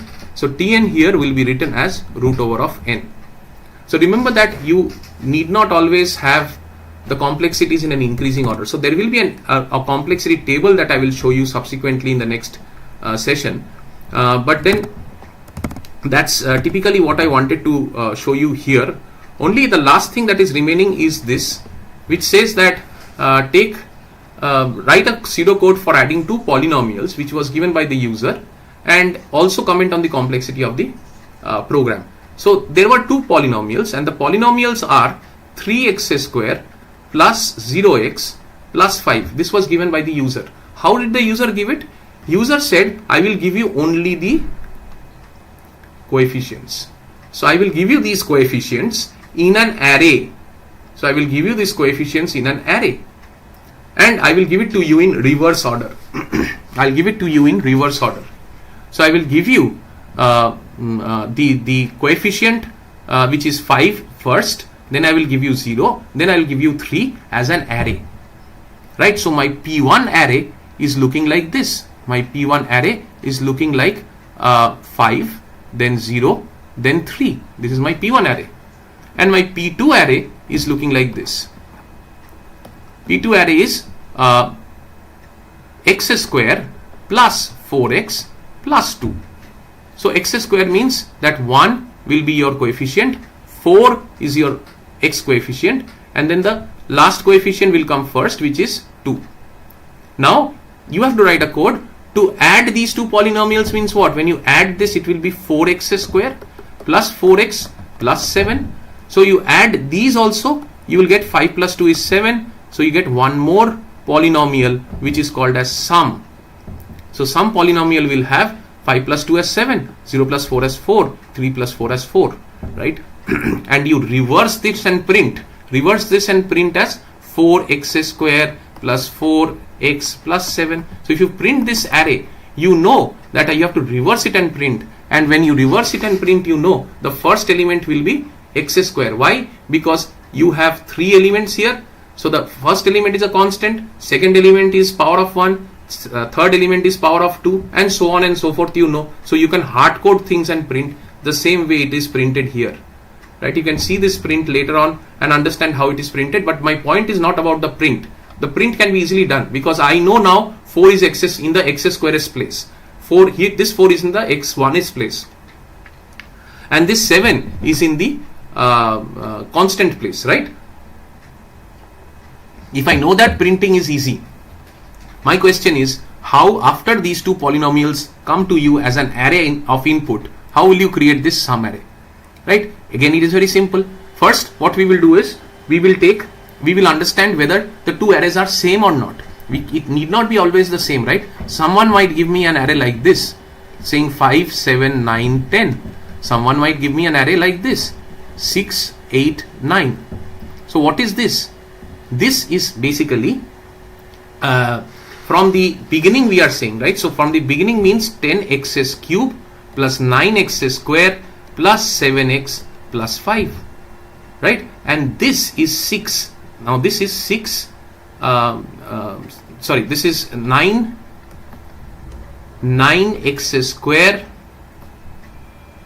9x square, 8x plus 6, right? So these two polynomials are not aligned, right? So these two polynomials are not aligned. Then we'll have to align them first, right? So we'll have to align them first is what we need to do, right? So that's something that you need to do. So alignment happens here.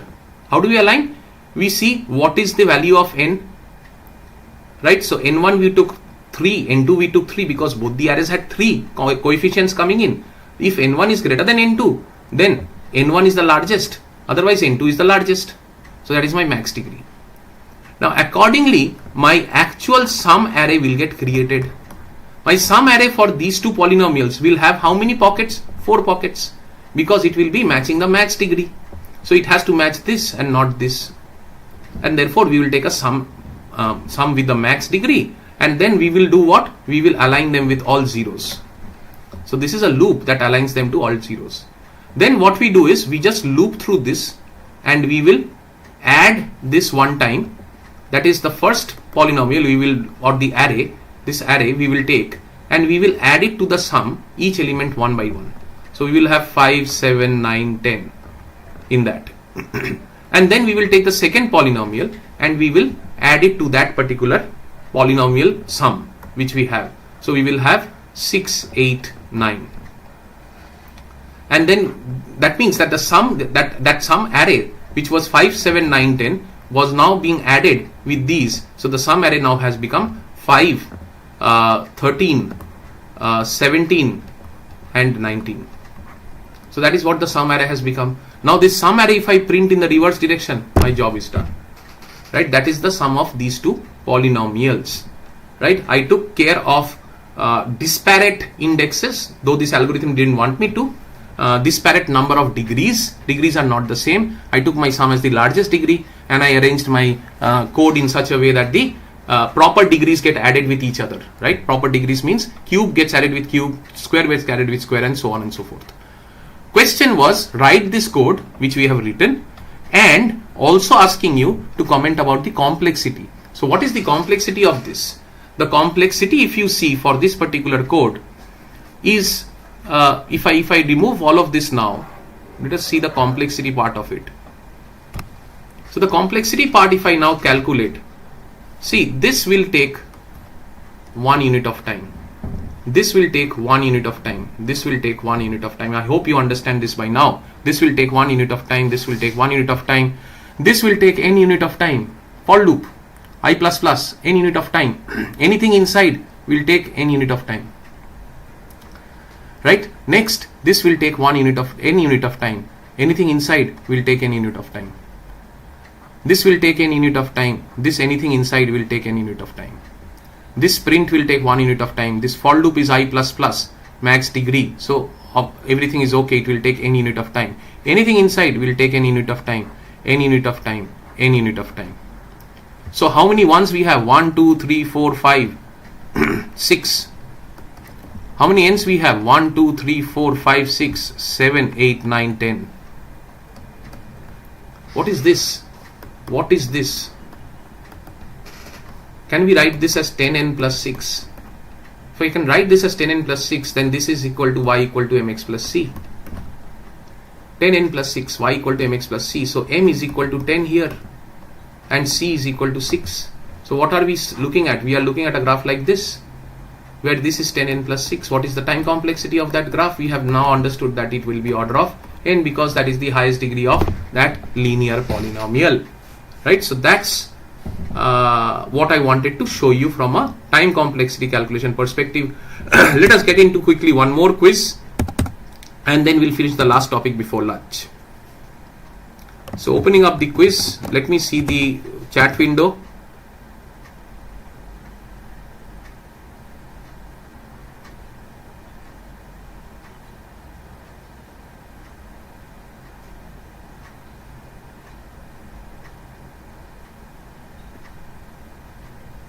There is a question on log. Okay, let me see from the beginning. Ghost Coder has asked, sir, if we are dealing with a code having multiple loops, not nested loops, then the code still holds order of n time complexity. Just the example, Ghost Coder, you saw just now. Multiple loops were there, but it was not nested loop. So you are right, it will be an order of n. Then I see that log n, both side multiply, log base 2. Okay, so you are talking about that log calculation, which is fine. Then we have order of n1 by max. Okay. I didn't understand, Srijib, your question. Order of n1 plus n2 plus max of n1 plus n2. It depends. Order of n1 plus n2. What is n1 and n2? I don't understand. It has to be n, right? It cannot be n1, n2. Right? N1, N2 has to have a value. If you are saying N1, N2 is also n, then it is order of n again. N plus n is order of n.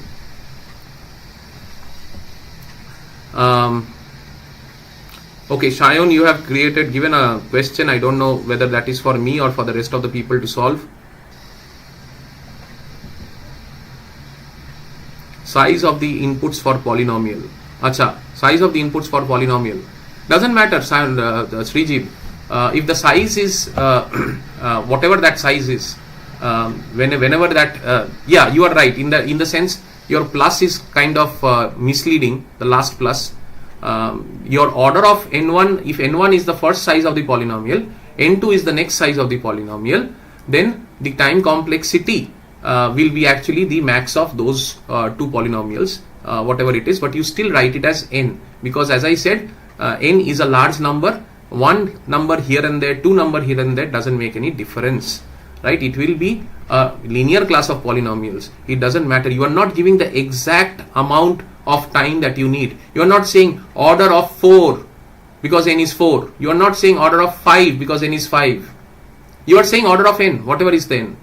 Now n in between these two polynomials, I don't care. I don't care. It will be a linear curve. Whatever n you take, it will be a linear curve. I am only considered about that linear curve. You are talking about the exact time. I am not considered about the exact time. I hope, Srijeev, I could explain you, otherwise please meet me. Shayon, you gave this for me for column major. Okay, please park these questions. Last day, second half, I have kept this for this. Yeah, we will figure it out, and don't worry about it. Okay, whoever is in the class, there are 132 of you here. Yeah, so Srijeev, you are right. Exact time will be that way, whatever you have given, but order still will be order of n. So for all of you, my earnest request is, I will complete a set of questions with all of you. As you are seeing, right, I am completing some set of questions. Beyond this, you have some other doubts, some other questions. Please keep them stored. Sunday second half is when the entire half is free for solving all of these, right? I will post a Google form either today evening, so that you put those questions there, right? And we will take that Google form on Sunday second half and solve all of that. I will post the Google form. So wait for the Google form. So Shayon, please put that question in the Google form. Okay, I plus plus equal to n unit of time, then value star equal to 2. How much it take? So value star equal to 2 we saw, right? We can't define how much time it will take. So we had to calculate that, right? Whoever that is, Yoja Roy, right? So Yoja Roy, if that is your name, this is what we calculated, right? Because we cannot calculate at value star equal to 2, we had to go through the dry run and see if there is a possibility to probably see that the number of times this will run will be somewhat equation. We can draw an equation of that number of times with the value star equal to 2, and that's what we found out, that 4 can be represented as 2. When the count of the iteration is 4, the value becomes 2 to the power 4. When the count of the iteration is k, the value becomes 2 to the power k. That is how we calculate log of n from this particular equation. Okay, that's all I think that is there from the question standpoint. Shomodip Kundu, that was not the intention of keeping this video in YouTube. This video might go away. The intent for you is to interact, talk to me, give me questions to solve. You will get the PPT after this session that you will get. That should not be an issue, but the videos will not be available. Video has to be a live interaction with me. That is from day one. We have made this stance very clear. Marathon is done for a reason. Then I would not have done it live. I could have easily recorded this and given to you. Yes, floor value is needed. I will. It's not floor value. It's ceiling value. Ghost coder. Ceiling value is needed. I will explain that. For lack of time, I'm not. If I get time, please remind me, Ghost coder. I will explain you why the ceiling value is needed for log n as far as the order is concerned. It is definitely needed. Do not forget that. So I have given that as a ceiling here. This is the ceiling value, right? So please use the ceiling value. Reason, I will have to give you through some workings in a table. It will take 10 minutes. I will want to defer this as I want to finish off the quiz.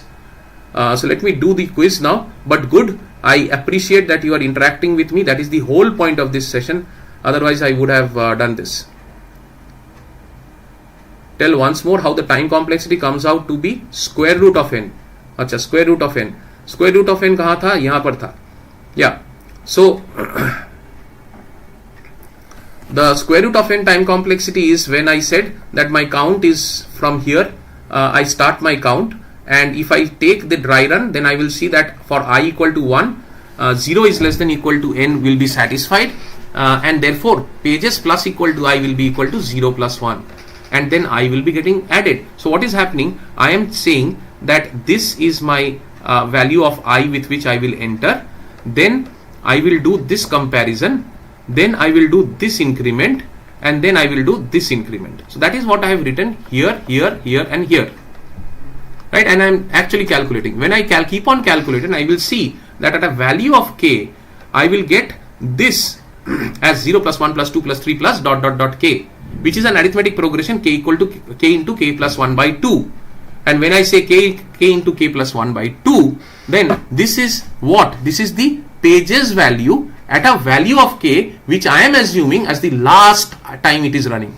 So if it is the last time it is running, it is going to cross it, right? If it is crossing it, then pages will be greater than n, because pages less than n is a valid thing, pages greater than n is an invalid thing. So if pages greater than n is an invalid thing, it will cross, then this is my pages. So this becomes substituted here, it is greater than n, right? So if k into k plus 1 is greater than n, then k into k plus 1 is I can say that it is greater than or equal to as 2n. So I can marginally take it as equal to also, because it's going to be, as I said, a large number. Marginal equal to less than does not matter at all. So k equal to, for our inequality to equality conversion perspective, we are free to do that. So k into k plus 1 equal to 2n will be what is coming out of it. Now because of the size and nature of k and n, we will be neglecting k and we will be neglecting 2. So that's where we will say k square is equal to n. And when I say k square equal to n, then it comes to k equal to root over of n. That's how we do it, Farhan. Okay. Aditya, you want a channel for last 1 month preparation? You can you can see my channel. I don't know whether you have seen my channel.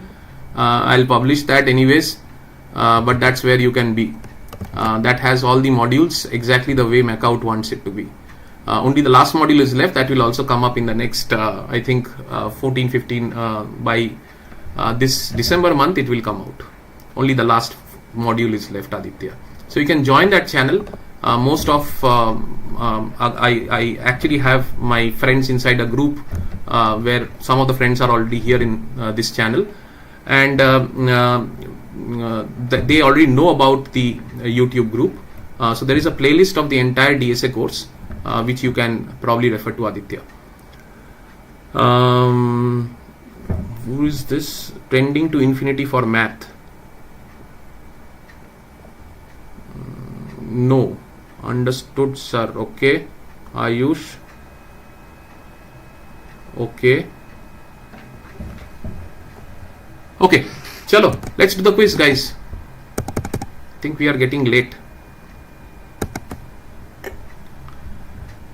Chalo. Next quiz. I hope all of you get this quiz better. I don't want a 65% performance, guys. Please help to get a better response here. Okay, now time complexity done, asymptotic left, so is also left. Okay. Okay, so let's start off time complexity quiz. Let me share my screen.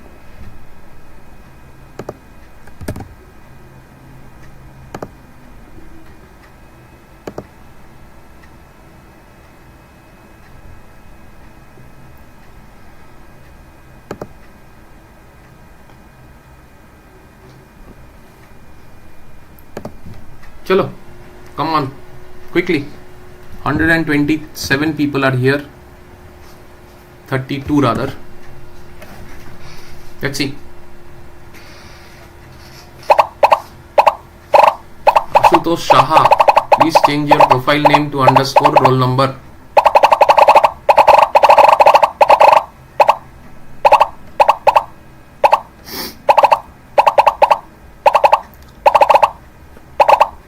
So we'll start at 110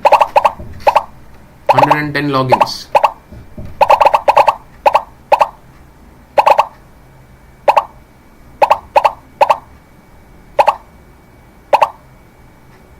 20 more. Come on, quickly.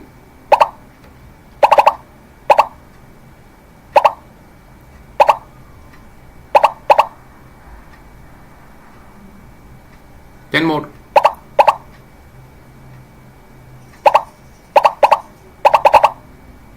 Chalo, we'll start. Acha, I think 5 questions only. So let's see quickly.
Okay, so let's send it off. 124, 125.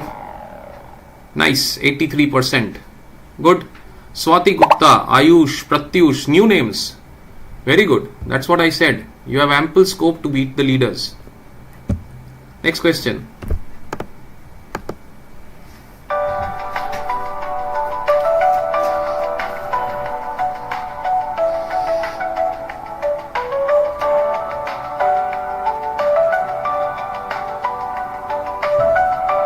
Let's see an above 70% at least correct answers. Quickly.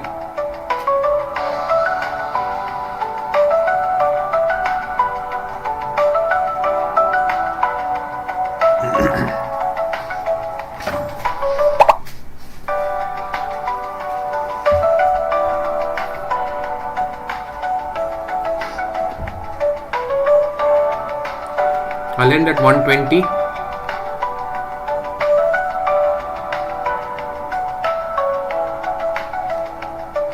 Okay, ending. 65. Shayon comes up, Pratyush, Disha. The entire leaderboard changed. What happened? Compiler and output. Running time of an algorithm. Time. এতক্ষণ ধরে কি বলছিলাম? TN and the n, the graph that we were talking about. One axis is n, another axis is time. So the time is expressed as a function of n. Think about the two axes. The time is expressed as a function of n. That means input size. Come on guys, this was easy.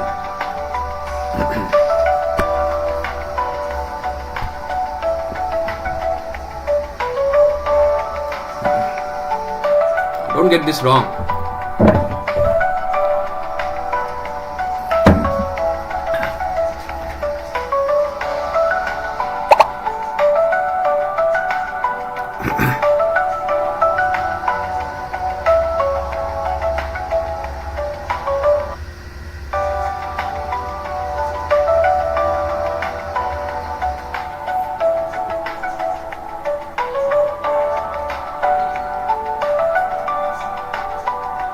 Good, we have good participation. Let me close this off. Nice, at least 75. Top 3 doesn't change. Good, okay. Let me move on.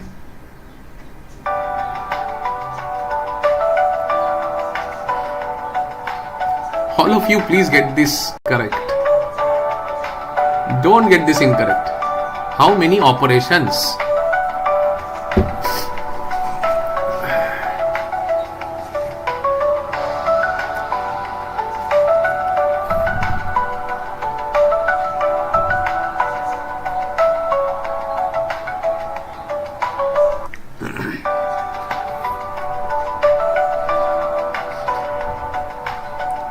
hoping for a greater than 85% answer correct here.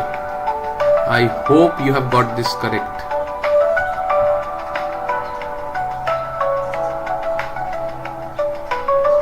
I'm closing the quiz. 81. Geetika Kashyap has moved into the leaderboard, okay, but 81. 9 of you answered log n. Why? Why suddenly log n? On what grounds log n? N factorial, n square, kuch bhi na? 1 to n times it will go. Simple. Why make it complicated? Last question.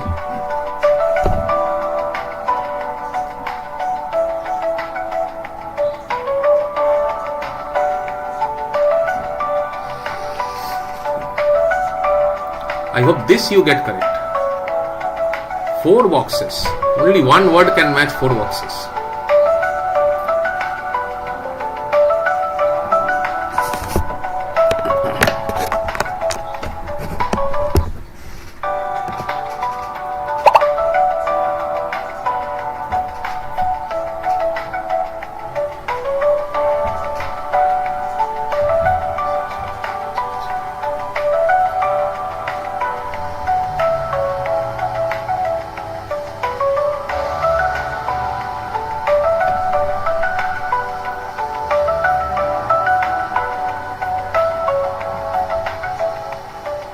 I'm ending the question.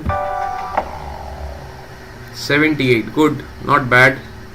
For a typing question, getting 78% is good. Answer is of course best. Who said loop? Okay, best is the answer. Most of you have answered correctly. Good. So ending this, let's see who is the winner.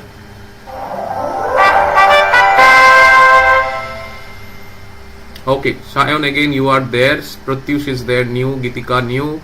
Good. Congratulations guys. We'll see how much you can continue the momentum. Let's move on to and see 76%, which is a decent accuracy for the entire class. So the entire class has participated well, at least in this quiz. So happy for that. Let's move on to the last thing before we break off, which is asymptotic complexities, or asymptotic notation rather. So let me go to this view. Let me switch views.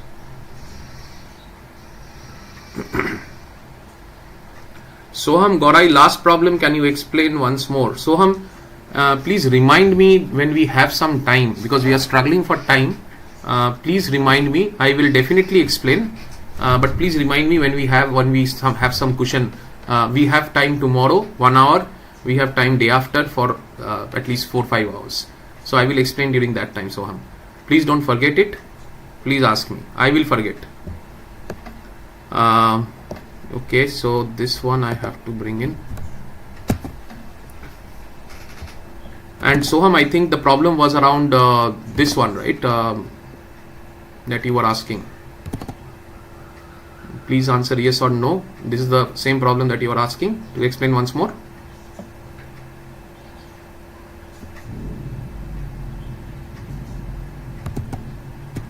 Let me move on.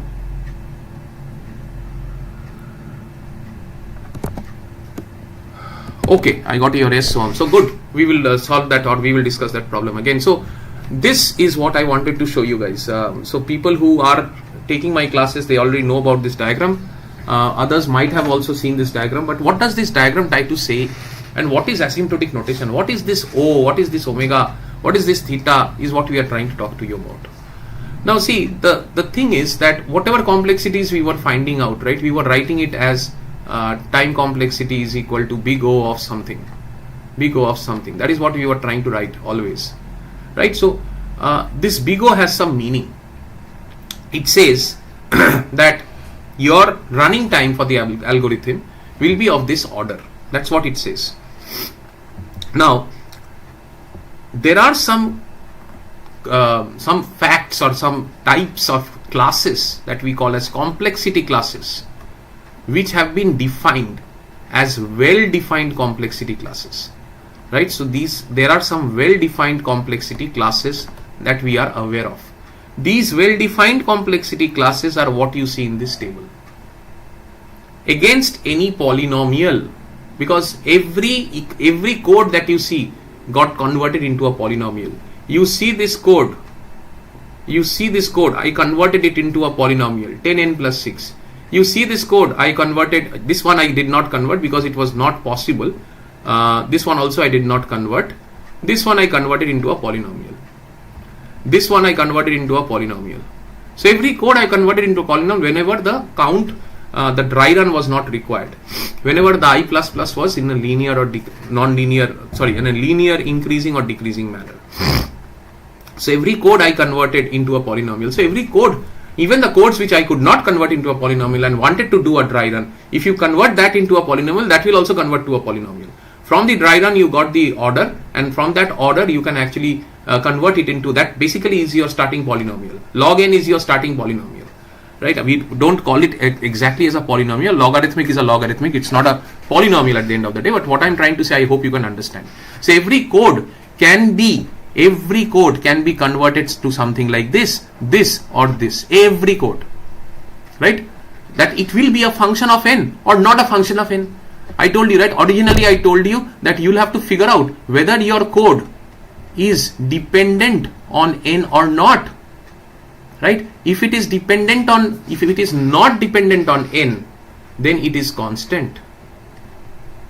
If it is dependent on n, then figure out to what extent it is dependent on n, whether it is linear, whether it is quadratic, etc., etc. That's something that I told you in the beginning. So from that standpoint, if you see, all of these will be actually replicating, or will be trying to resonate to one of the well-defined complexity classes. What are the complexity classes that are well-defined?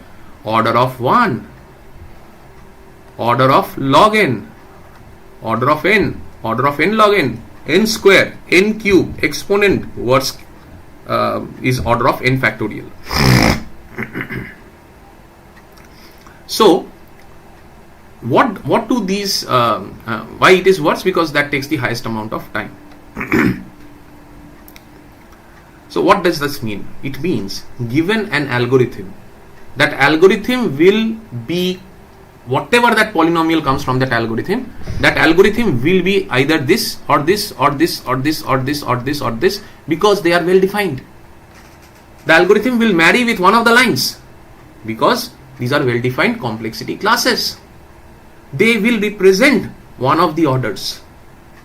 This Tn equal to 6 represents this line, constant order of 1. 3n plus 6 represents what? Linear, right? 3n plus 6 is y equal to mx plus c. 4n square plus 5n plus 2 is what? Quadratic, right? So it represents quadratic. But it's not happy path for everybody.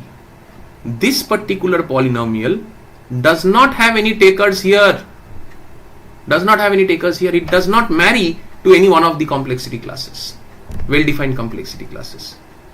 So let's say you created this polynomial and you want to sell this now to the market. What will you tell to the buyer? What is the complexity? You can't say anything. You can't say anything to the complex buyer because you don't know the complexity is not marrying to any of these complexity classes. How will you tell the buyer that this is this complexity class? Buy it. You can't. Right? So if you actually draw this line will be somewhere here. That will be what this Tn is. So this Tn doesn't have a well-defined complexity class. How do you then define this Tn to an external user? That this is my performance, right? One of the performance requirement was complexity, and we are talking complexity.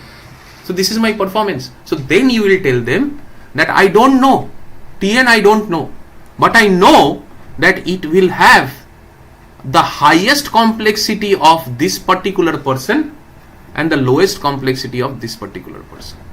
It will be in between. That is what you will tell. So instead of you telling your own complexity, which you don't know, you will tell one above you and one below you. The one above you is called as big O. The one below you is called as omega. So this is called as your upper bound. The one above you is the upper bound. Your complexity cannot go beyond that. Whatever is the complexity, your complexity cannot go beyond that. And your complexity cannot come below the logarithmic order of log n, which is your omega, which is your lower bound. Right? So it cannot go below this.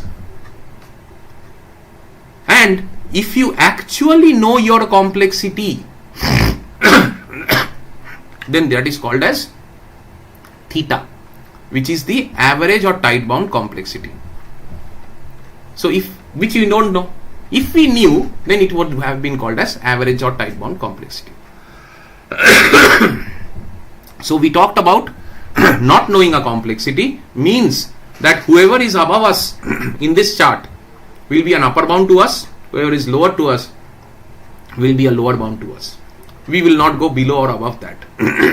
And ourselves will be at theta. So in that case, if I tell you what is the big O, okay, let me give you a problem statement to solve. Tell me for Tn, you can type it in the chat window. Okay, tell me for Tn equal to 4n cube plus 4n square plus 5n plus 2. What is big O? What is theta? What is omega? Tell me. Big O, omega, theta, all three of them.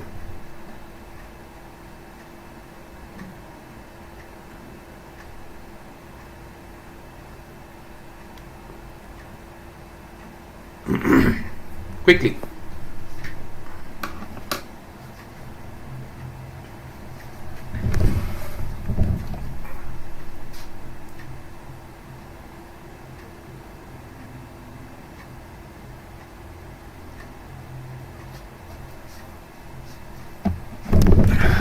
Achha guys, tell me if the camera switches off, because if I get a phone, the camera switches off. So just tell me that. Big O is n cube, theta is n cube, omega is n cube.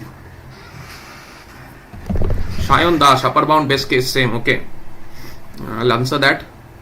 All of you are answering. Okay, some of you have answered omega is n. Yeah, so that is what I wanted to probably clarify. Rupsha, you have answered order of n cube, which is fine, but I want to understand what is theta and what is omega also. Theta is n. No. Sneha. No. Okay, let me explain. So when you have, why is this chart required? Just now I have explained. When you don't have a complexity, then this chart is required. Right? So that's what I explained. When you don't have a complexity, then this chart is required.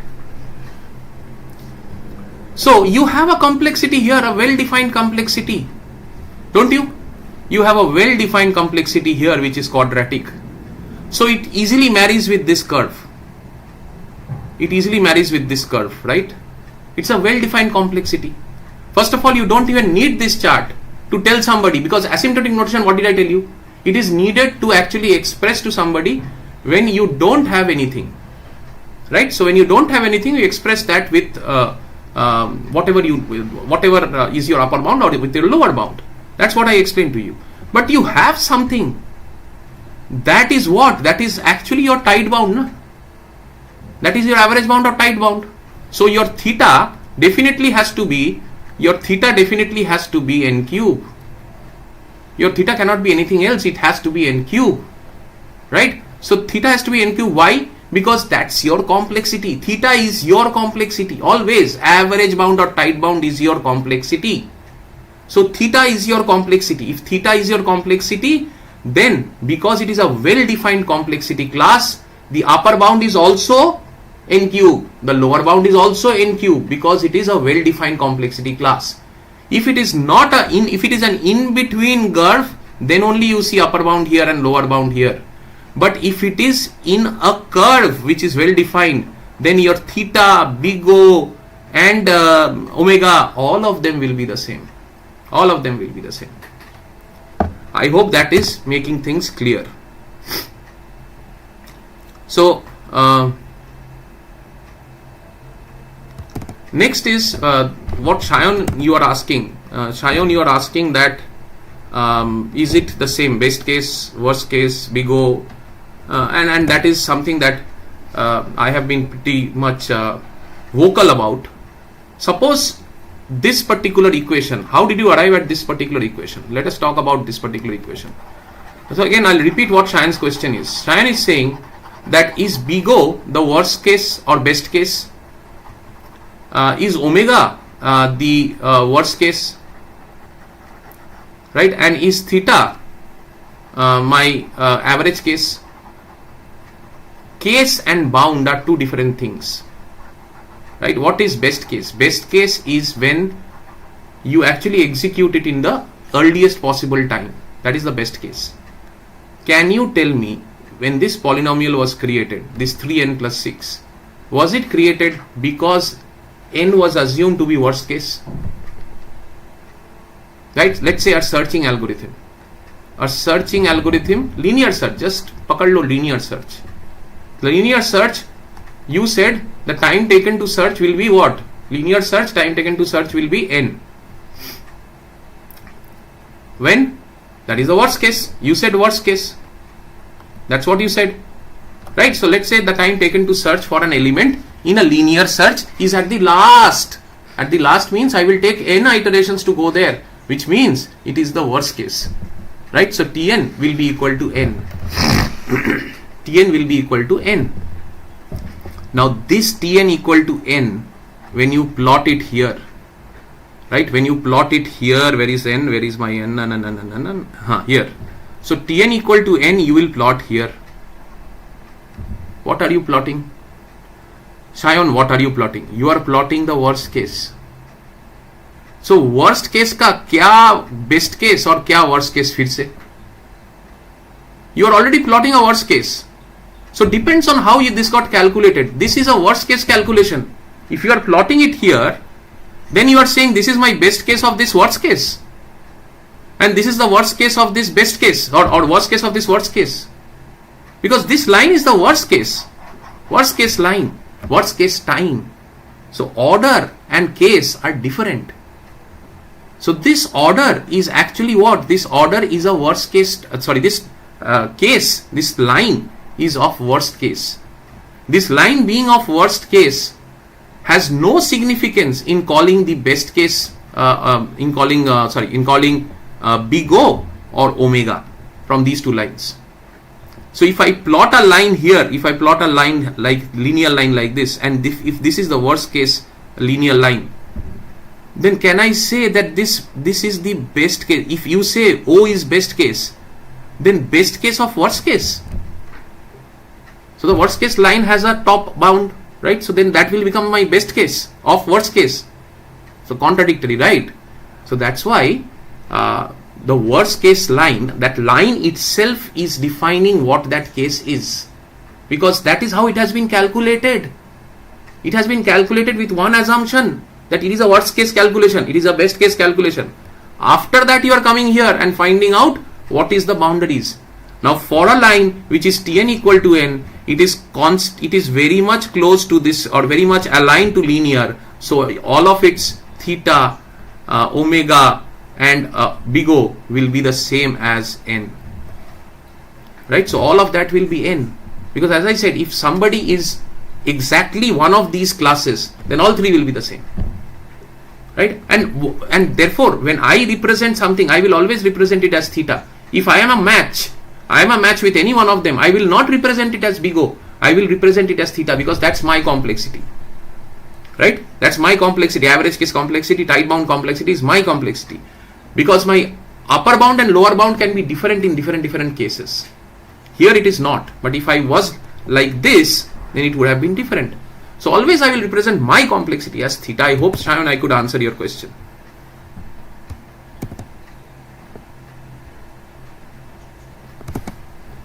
Okay, now let's move on. We have 20 more minutes, so 10 more minutes we'll finish, 10 more minutes quiz, we'll break at 1. Okay, now this is big O. So big O is, what does it say? It says that if I have somebody who is complex, I don't know my complexity. Now you know your complexity, n square is there, you know this is quadratic, but I am saying hold on. Let's say this you don't know. I mean, let's say this is not 1000 square, this is something else which is drastically different than this, but the graph looks like this, and let us assume that this is very complex. I don't know the complexity of this, let's say. So if I don't know the complexity of this, what did I tell you? That there will be a line at the top which will be your upper bound, which you cannot cross. There will be a line at the top which will be your upper bound, which you cannot cross. Right? And the logic of that is that it will only happen after a particular value of n. Right? You have to say that it will happen at a particular value of n, that this, see, these two lines will never cross each other in their entire lifetime. This cross has happened, never ever will they cross each other.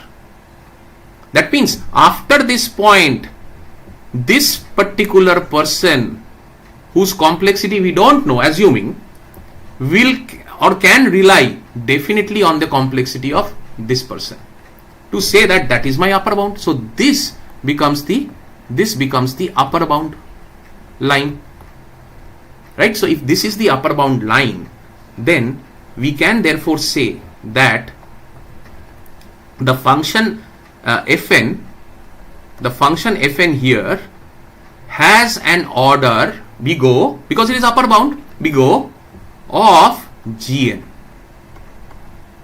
right? Big O of Gn. That is the big O definition, that if such a line, such two lines are there where one line is above the other and happens at n equal to n0, and that one line that is above the other has Cgn, some constant multiplied by a polynomial, then the function fn upper bound will be order of Gn. That means this will say, okay, I need an upper bound. He'll say, come, I am Gn, I will give you the upper bound. Gn is the upper bound, and Gn is equal to n cube, right? So the upper bound for all practical purposes can be considered as n cube for this function fn. So that is your big O, how big O can be visualized, right? How big O can be, and this question has come. Right? They will give you this kind of a question and say that does it represent upper bound? Cgn is greater than fn. Does it represent upper bound? Cgn is less than fn. Does it represent lower bound? Let us see that. If Cgn is less than fn, see Cgn here less than fn. Fn is here, Cgn is here. This is less, Cgn is less, right? So if Cgn is less than fn, then fn, again assume fn is very complicated to calculate. It doesn't marry with any complexity class. So then I am relying on what? I am relying on the lower bound or the upper bound to say to my whoever is trying to buy it, right? So if I am actually talking about my lower bound, I will say I don't know myself, but I know that after n0 I can rely on Gn to be my lower bound. So if Gn is my lower bound, then I will write omega as my lower bound, which is omega of Gn. So my fn will be equal to omega of Gn. So my function, that is this one, this function fn will be as omega of Gn, right? Because Gn is the polynomial of that lower bound, right, at n equal to or greater than n equal to n naught. And because Gn is equal to n cube, so we can definitely write omega of n cube here. So I hope you are understanding the concept. At some value of n naught, there will be a situation where there will be a line at the top, there will be a line at the bottom. The line at the top will have a Gn and a constant, the line at the bottom will have a Gn and a constant, and we will take Gn as the order. Top means big O, bottom means omega. That's all there is to it, right? And if you just aggregate both of them, you will get theta, which is your tight bound, right, the average bound. So then what it says is at the top there will be a C2 Gn, and so you are here, your complexity you don't know, let's say your complexity you don't know, then you will rely on somebody here, which is above you, lower you, right? So then if the above you person, now you might say then this is big O, this is omega. Yes, they are big O and omega for us, but there is a special case here. Can you see the special case that both of these are GNs? Both are GNs. Only the constants are differing, right? C1 and C2, but both are GNs, which means one of them is 10 times n, another is 5 times n, right? So in that case, when GN is the same for both the lines, but C2s are different, then you don't call it as upper bound, lower bound, you call it as the tight bound. So when what we'll say is Fn therefore will be of theta of the same GN, and which will be equal to theta of n, because 10n is nothing but n. So I hope you are understanding this, why or how we are talking about upper bound, lower bound and theta, right? So, and don't forget that anybody in this hierarchy can be your upper bound or lower bound. That is not the question. See, if I am here, my upper bound can be this person, can be this person, can be this person. I know I am perfectly marrying this class. Then my lower bound, upper bound, tight bound, all is the same. I have told that, yes, I am saying that. But at the same time, I am also saying still there will be an upper bound here, there is still an upper bound here, there is still an upper bound here, if there was anything there. And there is still a lower bound here, lower bound here, lower bound here. What does that mean? That means that even though you are here, your upper bound is here. I'm sorry for that. Yeah. So even though you are here, your upper bound is here, your lower bound is here, your next upper bound is here, your next lower bound is here, your next to next upper bound is here. So upper bound is upper bound. Whether it is the immediate upper bound defines whether you have married that class or not. When you marry that class, your immediate upper bound is yourself. If you don't marry that class, your immediate upper bound is the next upper bound. I hope this is making things clearer.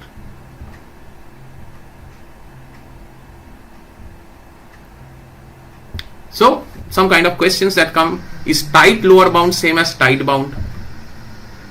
Anything tight is the same as the average bound, right? So that way just consider it as theta. Whenever you see the word tight, whether it is tight lower bound, tight upper bound, don't care. Tight means you know what your class is, complexity class is, and that's why when you know something, it is theta. When you don't know something, you rely on omega and big O. Which notation comprises, see, I told you such a question comes, which notation comprises set of functions Hn that are greater than equal to Cgn?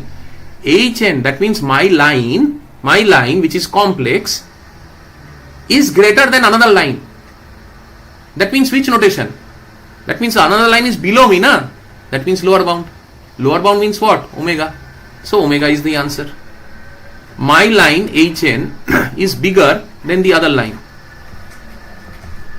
right? So that means omega, right? I hope that part you can understand. Hn is greater than or equal to Cgn. Your function is Hn greater than equal to Cgn. So that is done. Now let's try to see, this kind of a problem also had come once. In fact, this is a gate problem. So if you see this problem, it says find out so it says find out the this one. Okay, so what we'll do is, for big O we will say 5n square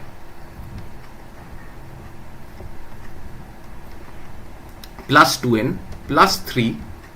If we have to create a big O out of this, then let us assume we take the powers as the highest power. Highest power was n square. I substituted n square here. I substituted n square here. So what do I get? 5 plus 2, 7, 10n square. Right? So 10n square is Cgn. Right? So what am I trying to do? I am trying to create O, na? Big O. Big O means for this function, I have to find somebody above it. So I have to find somebody greater than, right? Greater than equal to. So that somebody is this, who will be greater than equal to the actual Fn. So this is my Fn and this is my CGN. So this CGN will be greater than Fn because I have taken n square, it will be greater than na. This is 5n square plus 2n plus 3. 5n square plus 2n square plus 3n square will be always greater than Fn. So this becomes CGN. Then what is my Gn here? Gn here is n square. If Gn here is n square, then my big O becomes n square. Simple. Right? So all I did was I proved that here what is happening, I have proved. And I can prove it that at n equal to 1, my this Fn is what? My Fn is 5 plus 2 plus 3. In fact, let us take n equal to 2. I don't know what value of n. Okay, let's take n equal to 10. Let's see with 10. So this becomes 5 plus 10 square, 500 plus 2n, 20 plus 3. So 523. Fn is 523. And what is my right hand side? 5n square. 5n square is 500. So CGN is 500 plus 2n square. 2n square is 2 into 100, which is 200, plus 3n square, 300. What is this? This is coming as 500 plus 200 plus 300 is 1000. So can you see CGN is greater than Fn at n equal to 10 or n greater than equal to 10. So we are satisfying that condition. I hope you can remember the chart. And now you can see that CGN is greater than Fn. And if CGN is greater than Fn, then can I say that the Fn has a time, the big O of Fn will be Gn, big O of Gn, and big O of Gn is what? N square, because CGN is 10n square. So this will be big O of n square.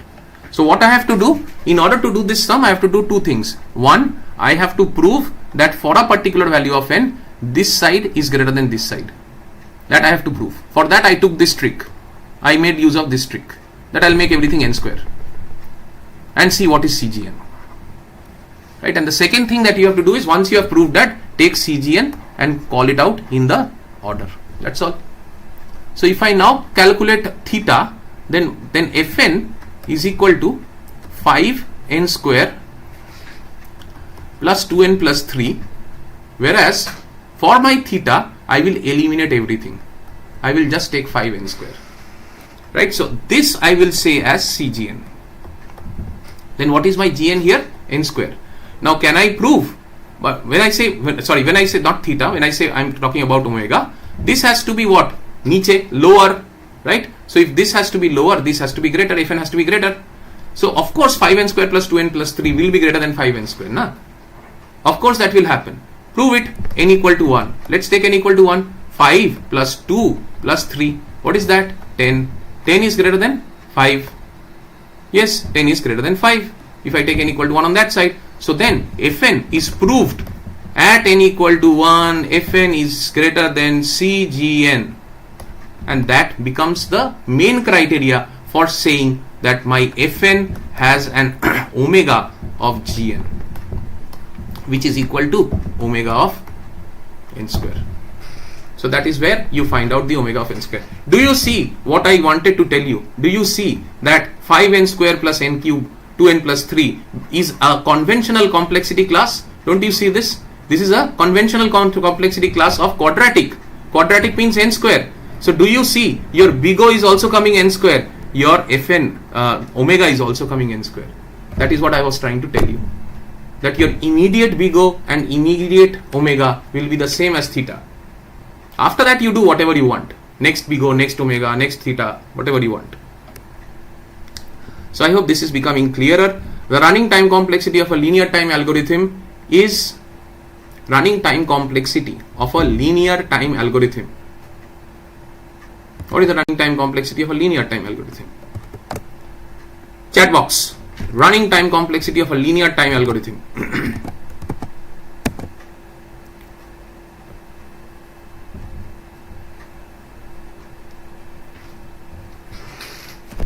Time complexity cannot be linear, Babu. Zeniki.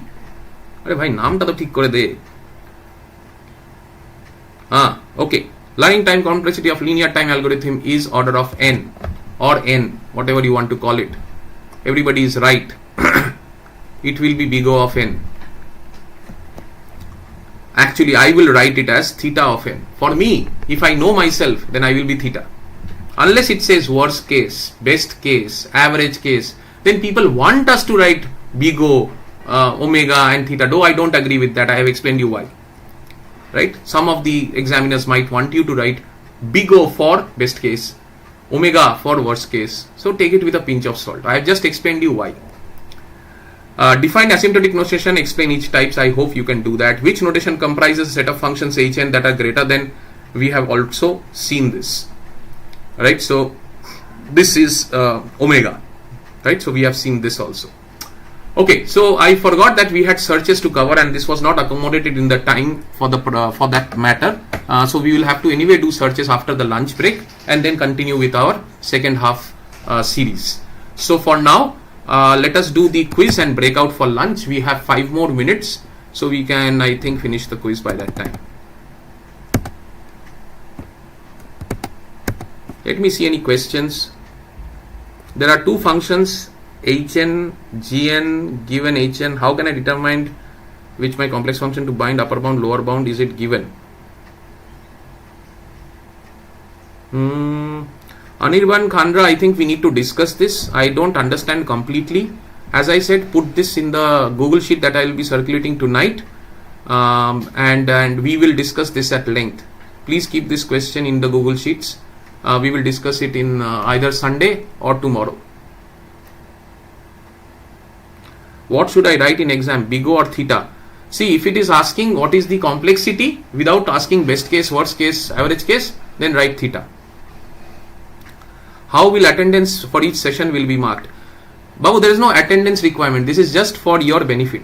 There is no attendance requirement.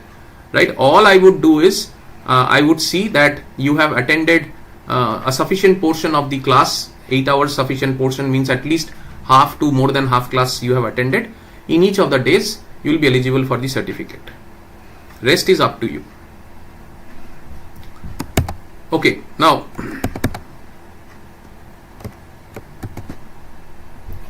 changing the screen.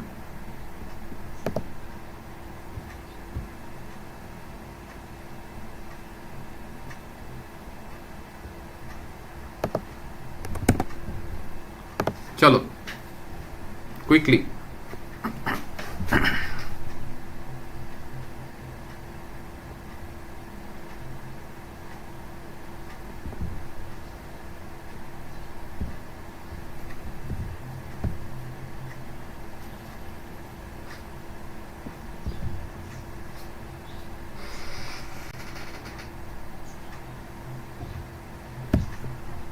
Please scan.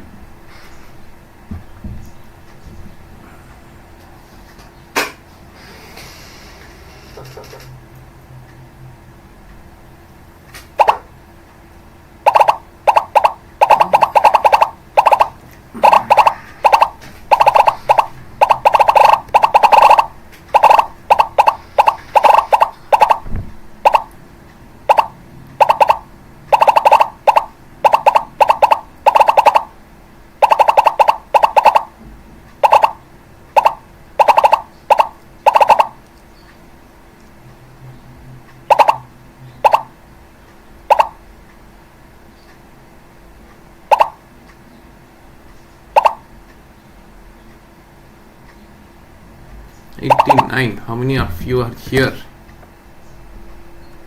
112. 5 more. We'll start with 95. 96. Okay, good to start.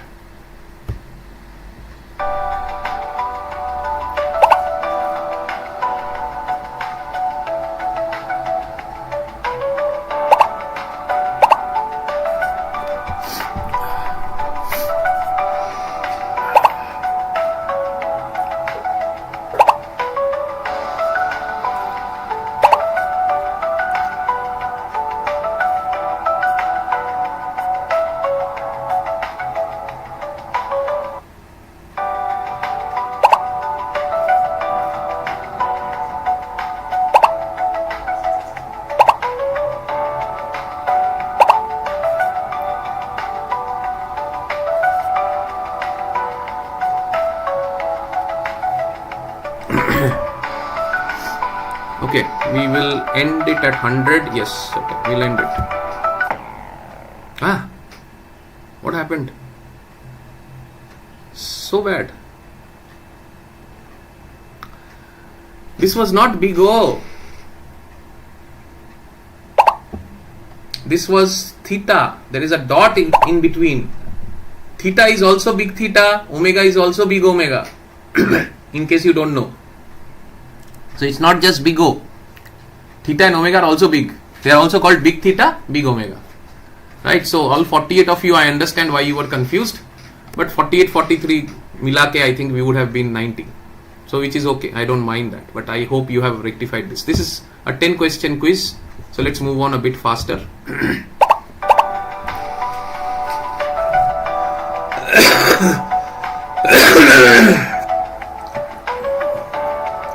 Remember the graph.